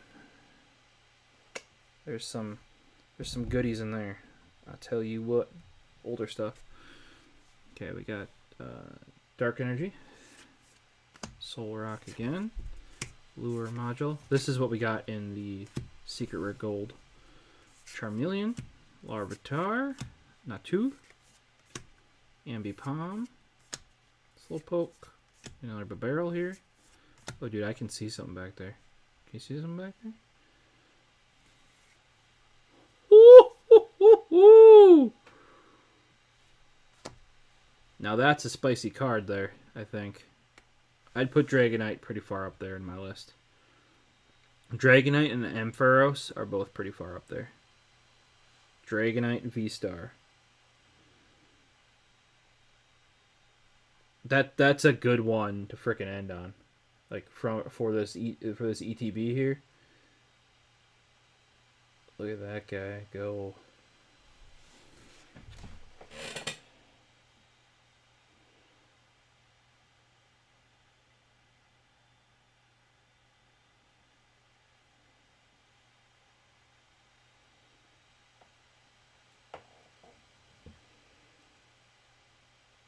I don't know about you, but I think that's a banger for the last pack.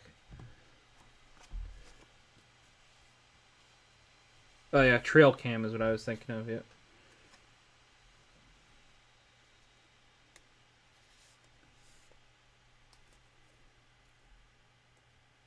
But yeah.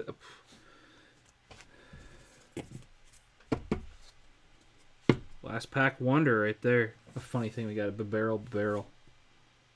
Right, let me check my box. Alright, so here is a bunch of new stuff.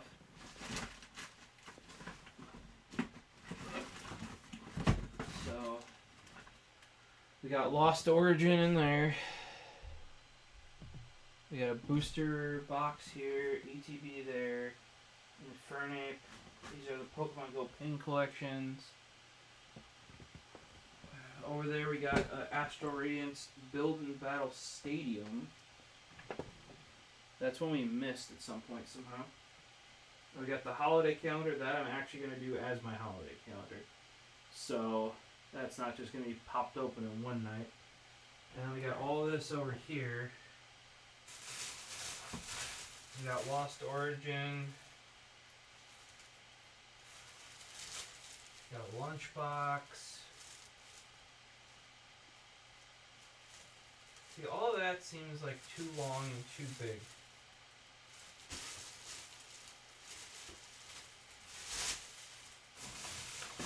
Because I gotta call it quits here at some point. We're getting pretty early in the morning.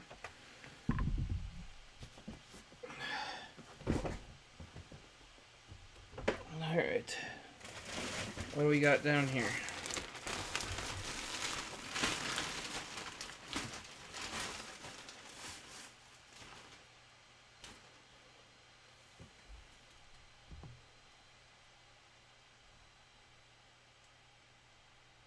I don't sell them. We sometimes give away code cards. Otherwise, they've just been piling up. I've been thinking about selling them at some point. I just haven't gotten around to it. We've given some away on stream, but I've actually found that some people,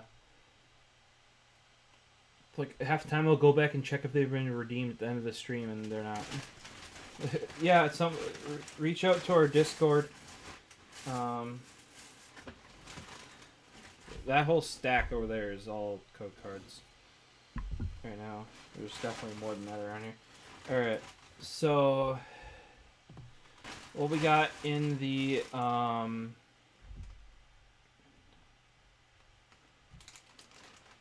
we got in here is stuff from the convention. So I did get myself a Marnie box over there. Wanted one of those for a long time. It might not be set up. We recently changed channels. And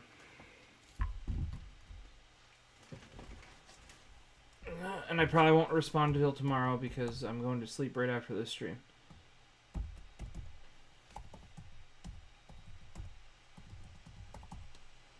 Here should be a short link for you.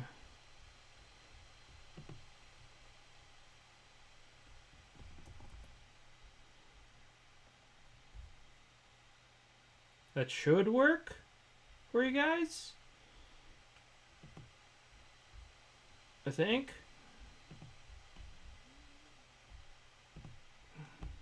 But everything used to be under the Tech Exchange. We recently switched back to my username, TheProfosist. A lot of the stuff that was set up, I have not gotten back to set up.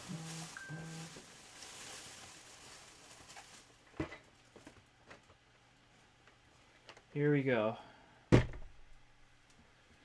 I've had the Mimikyu one of this for a long time. It's been opened up. This is the Pikachu Sidekick collection. I've had the Mimikyu one where it's got the Mimikyu keychain. I actually do not know where it is at this exact moment. There's a lot of stuff around here at the moment.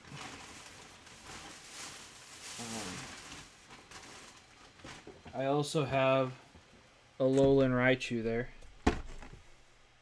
Dude, that's XY Roaring Skies, Sun and Moon Birding Shadows. We're gonna do the Pikachu Sidekick collection here.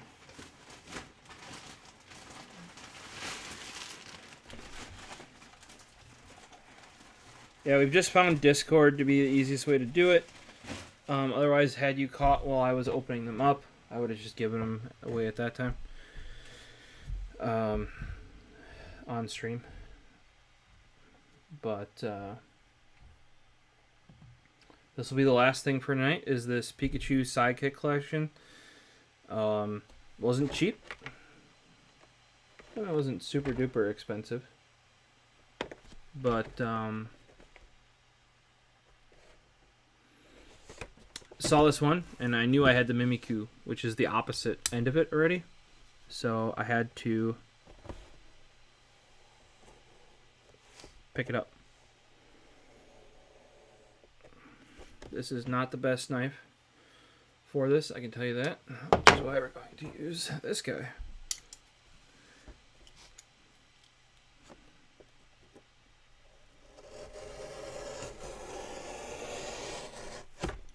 You want to follow that line right there.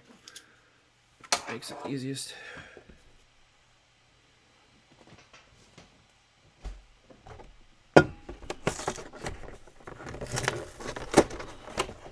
These older boxes are built better, you know?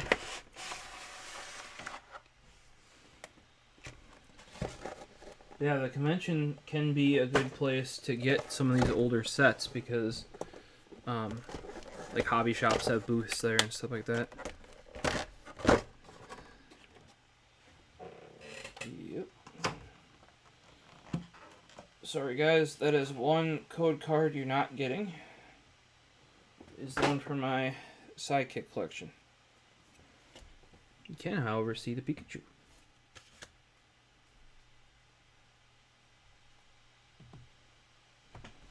Yeah, I'm keeping that code card for myself. I want the Pikachu in the game. Any of the Pokemon Go ones or the more recent ones where you have a ton of them, that's fine. Yeah, if you ask, we'll show them. I can show card codes. A lot of times we have another guy, Mooski's on here, and sometimes he'll show them on the like laptop cam over here, like while we're going to. Realistically, especially okay for running 5, I have like 300 redeemed code cards in for Vivid Voltage alone that I haven't opened because there isn't like a bulk open. Like it literally takes time in the game to click the button, you know. So I'm like waiting to redeem stuff until the new game comes out, and hopefully they make that easier. Hey, the cat's up to something. But yeah, that Pikachu is dope. Sleeve him up.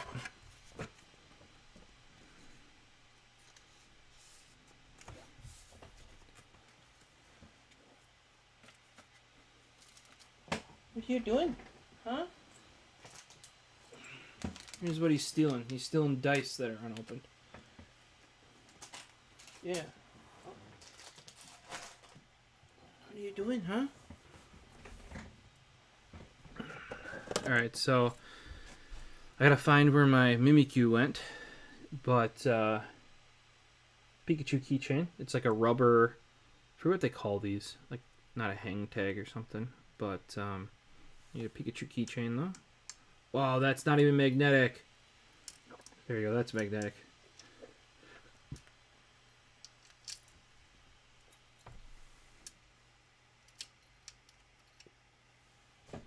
You guys can't see it. It's up a little high.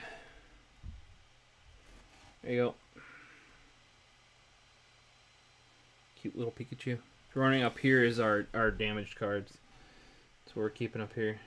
You got a cast form. I don't know if you can see that. Like, all the hollow is like creased or creased over the hollow.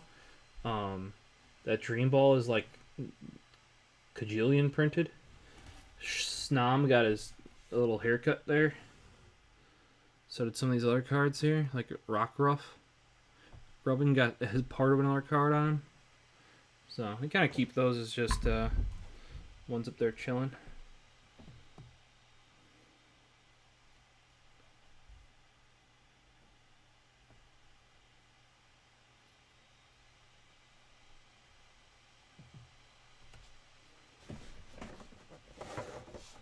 Alright, so in here we have Sun and Moon Burning Shadows, and an Accident Y Breakthrough.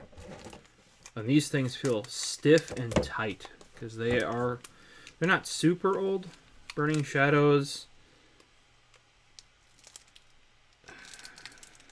is a 2015 set. Or sorry, Breakthrough is a 2015 set. You get break cards in there. Break cards are dope. And 2017 for Burning Shadows. Not my favorite Sun and Moon set for sure. I bought this, if you're wondering, I 100% bought this set for that Pikachu card and that Pikachu. So. And because I had the Mimikyu. Like this set was, the sidekick set was Mimikyu and Pikachu. I gotta find my Mimikyu though. That's a good question. Oh. That was tough. It wasn't tough, guys.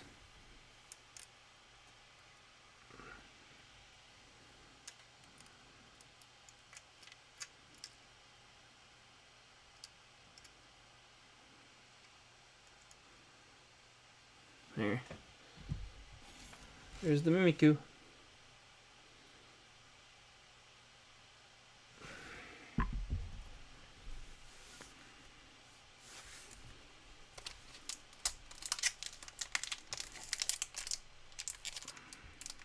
These are much harder to open. Okay, so white is good. We're back to the older packs.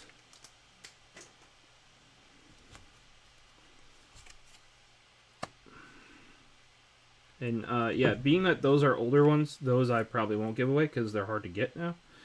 When it's like current stuff, then I, say especially if you show up when we open up a booster box. Yeah. Still 4 on Sun and Moon. Oh, classic. Classic grass energy there.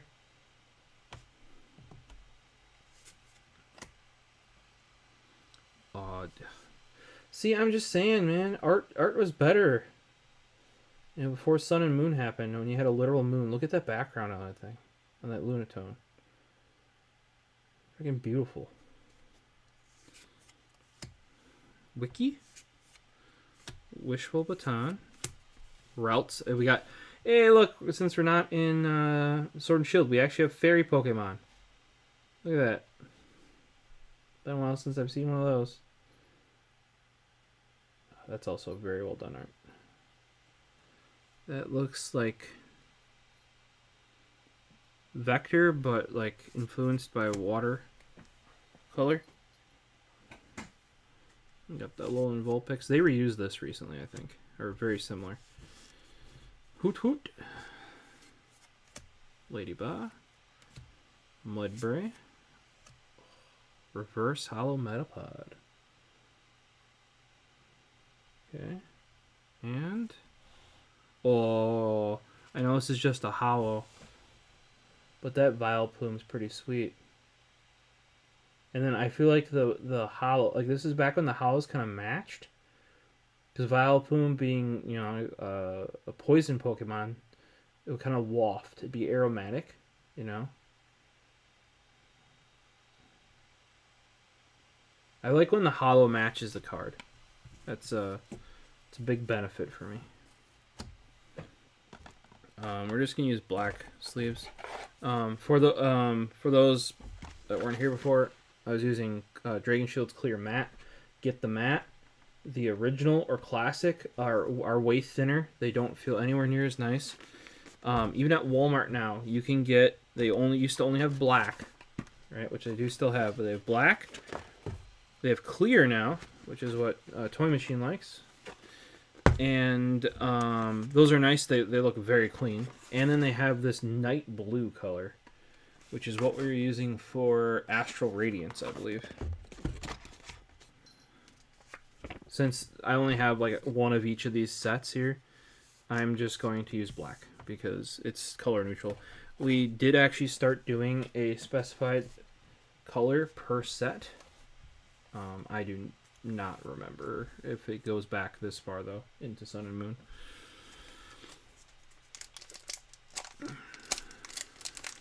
And sorry I didn't notice you being here when I was opening that ETB earlier. Oh, we got a green. That's the not good green.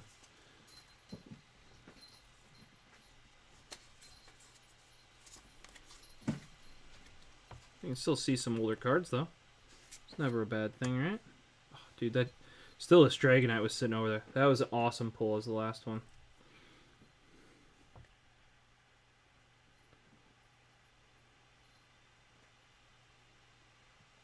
Can confirm to you that Cynthia is literally 6'3", thanks to comparative calculation to Ash?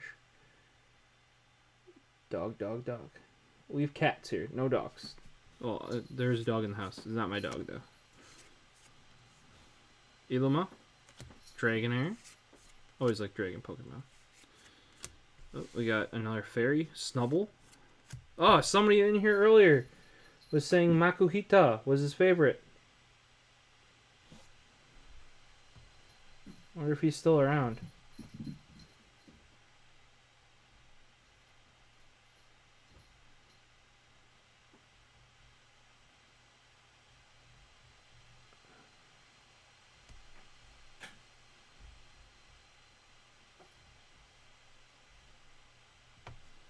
Makuhita. Cutie fly. Drowsy, just strolling down the beach. Oh, dude, these reverse howls are crazy on these older sets. Lantern. And nothing else because I got way too used to the Pokemon Go sets. I only got the one hollow.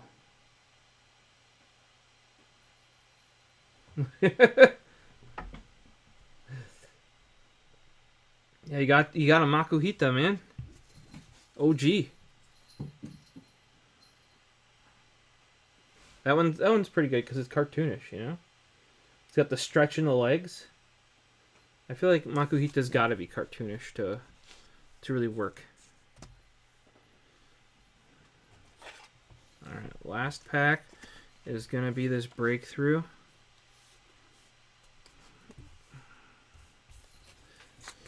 Or do we want to take a look at... since I got you guys here, do we? You guys let me know down below. Do we open up the Alolan Raichu? Do we crack him open too?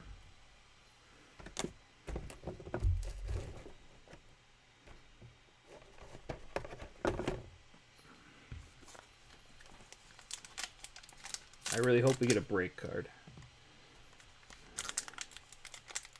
Boo and yeah, it probably comes down to like you said, Boo and Dragon Ball. Yeah, it comes down to the same tropes, very much so. Okay, here's where you get a weird thing. Those of you that haven't opened these older packs, man, you know this. Code cards are backwards because people weren't streaming and stuff. Now this is a white one, but like if you open this up the way I normally would, you would see the code. Being that this is an X and Y, I would like to reserve those for myself. Because they're just hard to get nowadays. This is a breakthrough. There is also breakpoint, so it gets kind of confusing. X and Y is only 3 cards. It's just a reminder. Classic Sea King here.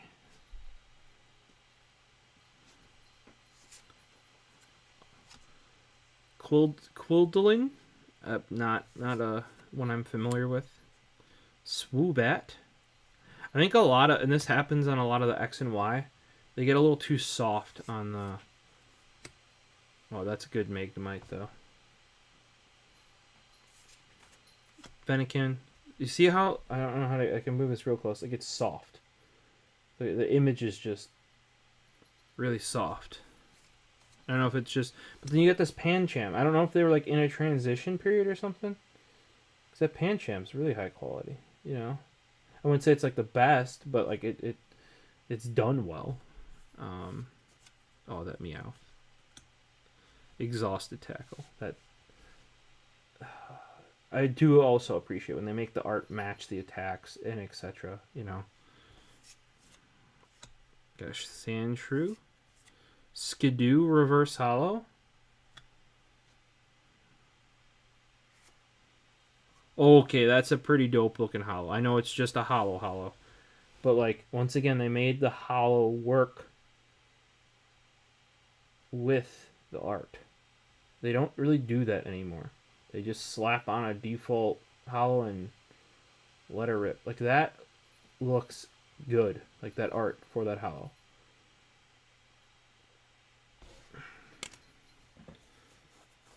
Do we open the Alolan Raichu?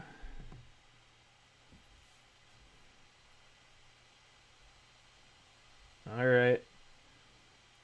Yeah, it's like I said, a lot of the newer sets up until more recently have done this thing where they're like, oh, if it's not some ultra super secret ultra alt art rare, it's gonna have garbage, garbage tier art, and it's like, no,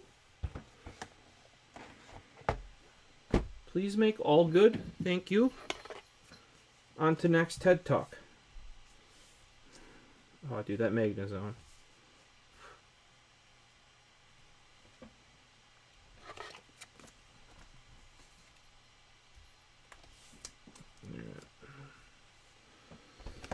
So, Alolan Raichu. Up.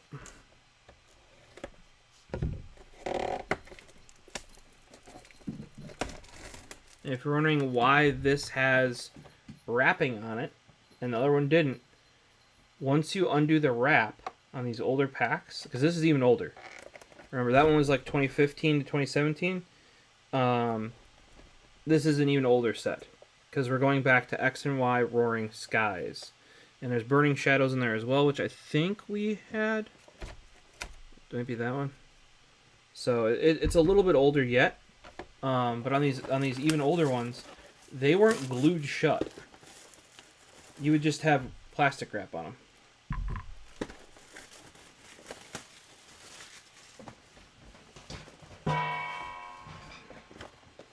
And then what you can do is just pop that flap and pull it out. Way easier for me. Way easier to steal though too. Oh, dude, look at that. That's just a freaking awesome pack right there.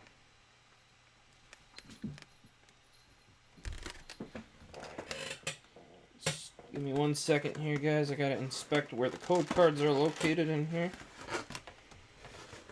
Okay, we got Guardians Rising. That's a good set. Burning Shadows with really good art on that pack there. And then this is gonna be, this is what makes that set worth this much, is X and Y Roaring Skies.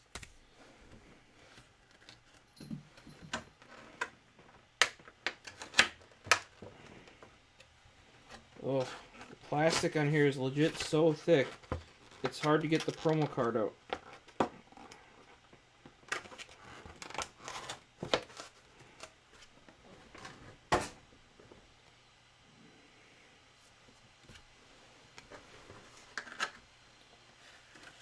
Alright. So this one not only comes with the little guy that you can play, right? A Lowland Raichu, there you go, right? Can zoom in on that. It's like the CG one. I don't know why. There you go. But then it also, and it doesn't come with like a hang tag, you know, or whatever. It comes with a giant one. Annoying thing though is this is not a GX or an EX, so this is a even different size. So the GX have their own size, the EX have their own size, the VMAX got even small, like it got bigger, and then they got much, like quite a bit smaller. Like I think it fits inside of here on the VMAX big cards, and this is even in different size because it's not a VMAX, GX, etc. They just really need to decide on a size for these big cards.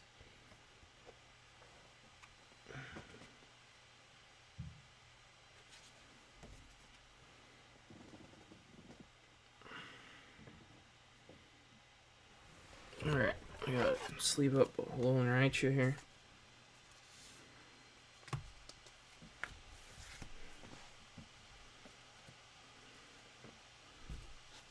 Put away the knife so you don't cut and or stab myself, you know, that's important.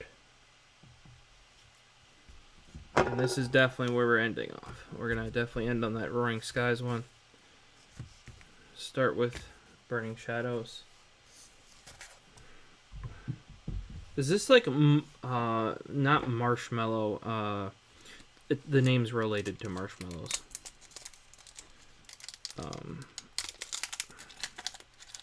Burning Shadows. I think we've even done a booster box of this way back. If you looked up our history, which may or may not have transferred over after I changed the name on the YouTube. But we may, like, I think we did a booster box of Burning Shadows. Definitely not Guardians Rising. 1, 2, 3, 4. You can see that that's an energy. You see like the darker color blue.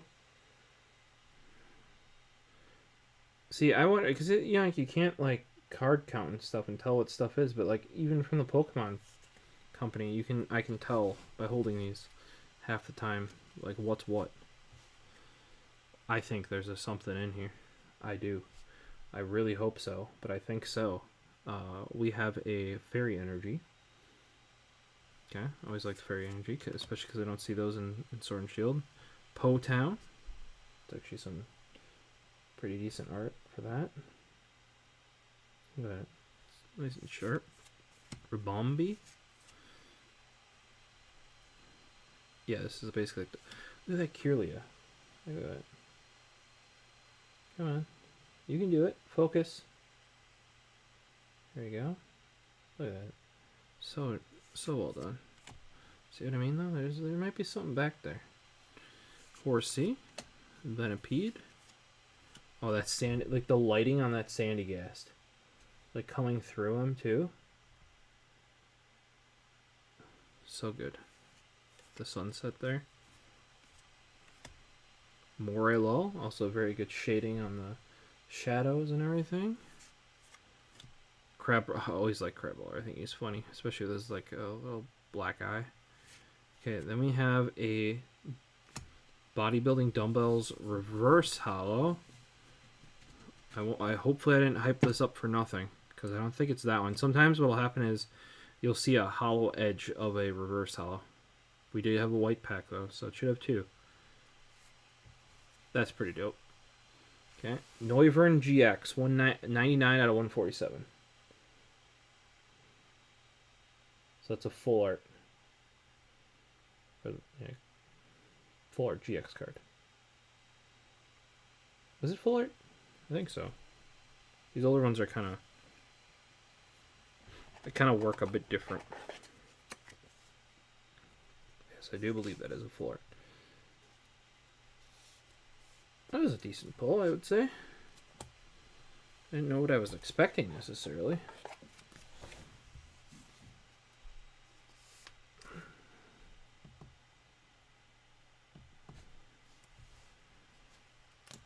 Alright, next up, Guardians Rising.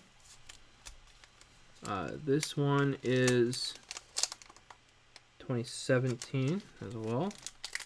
So it's just going to be this pack. And this pack is going to be 2015. So I feel like that Roaring Skies is older than Breakpoint. Like, considerably so. Like, is it late 2015 versus beginning of 2015 or something? Because that just style of packaging is much older. Another white pack. I like getting the white packs on these older packs because you only got one chance. You better make it count, you know?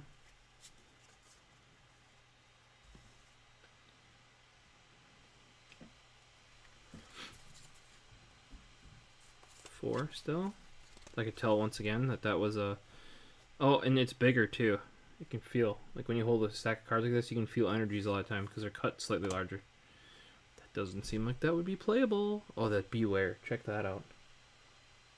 The punch.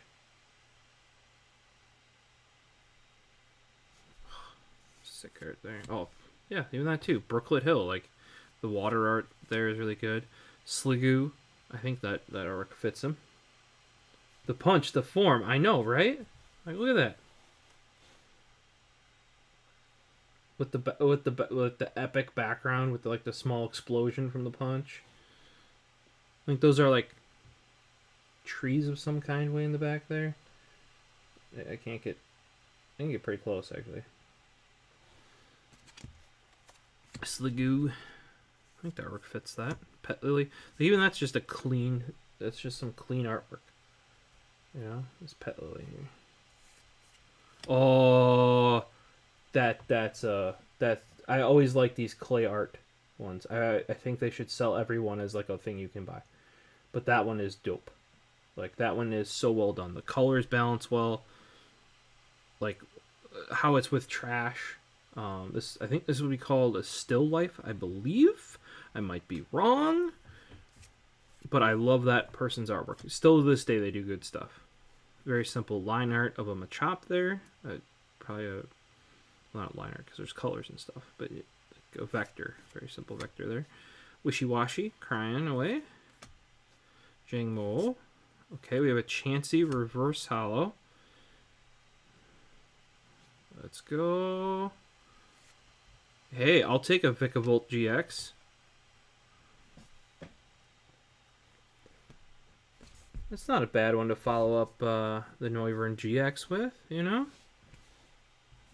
Dude, I got one shot here, man. With all of these. Oh, that's actually the wrong set. Putting these away is going to be a lot of fun. It's really easy when you get a big stack like those, because you probably have some. When you get a pack. Oi.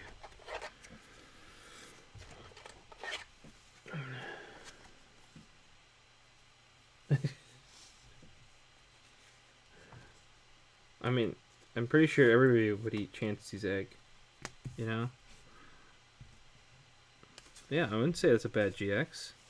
Oh, I feel like a lot of the GXs always have, like, if you look at, I feel like those are similar poses. And I don't know if that's just because it's a GX card. Like, they're all very similar in that way. And I do like how modern full arts kind of went away from that, like where it's just the same pose with every card, just with a different one. But I think that just is to show that like that's how a GX card is. I might be wrong, but okay. This thing is packed tight. You can see that there, a nice sharp edge. I might have opened one or two Roaring Skies before.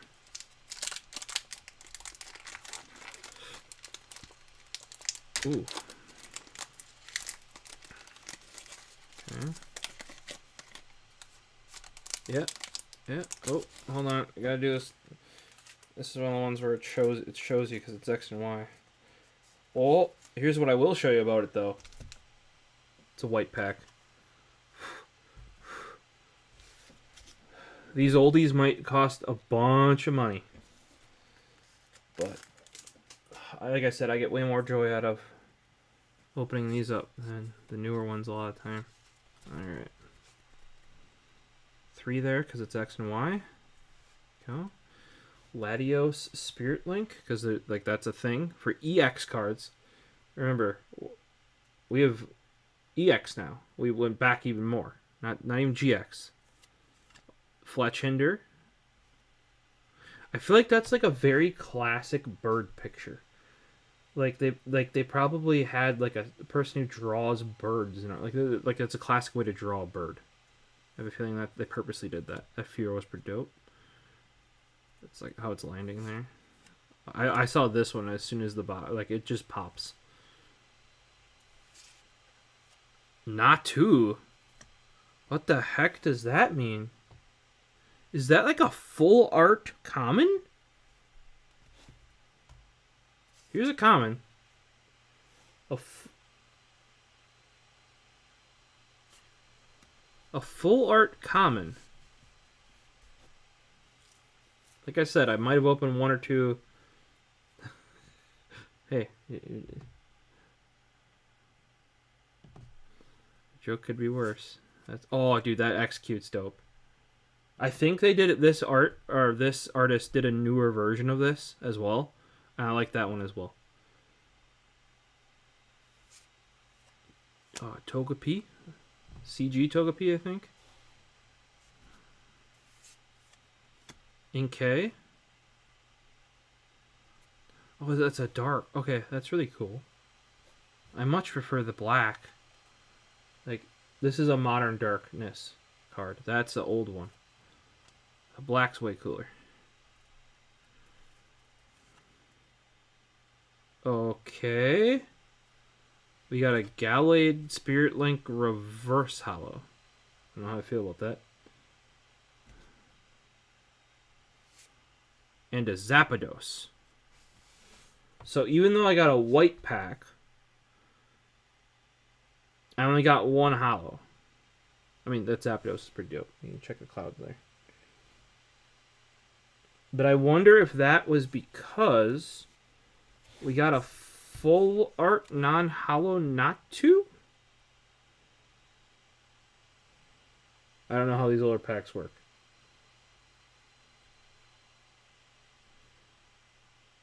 I think that's cool, though. Like a full art, not hollow. Common. Like, they were doing some crazy things back in the day, guys.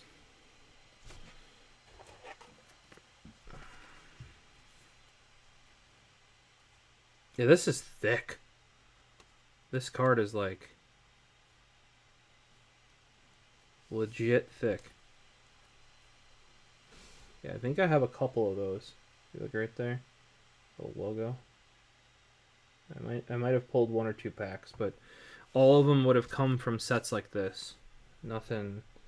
Like I would have never had just packs or something, you know.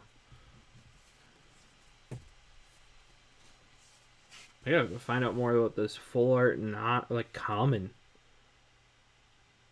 It's kind of cool.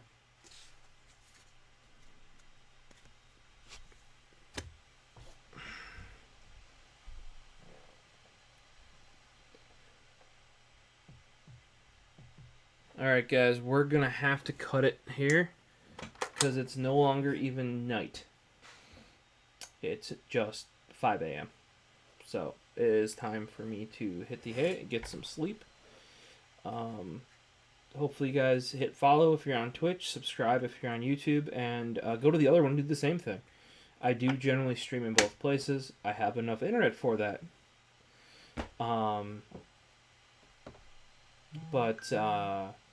If you subscribe over on YouTube, you get all the content. Now, later on here, we did Pokemon. If you go early into the stream, we did EDC, which is everyday carry stuff. I showed off some of my pens. Had a bit of a story over I got a brand new PlayStation 3 DualShock 3 controller. People are like, why would you want that? I go over that earlier. So it's kind of a mix of everything on the channel. As always, I'm TheProfosist. Most active over on Twitter, also on Instagram if that's your preferred place, and hopefully we'll see you in the next one, guys. Have a good one. Peace.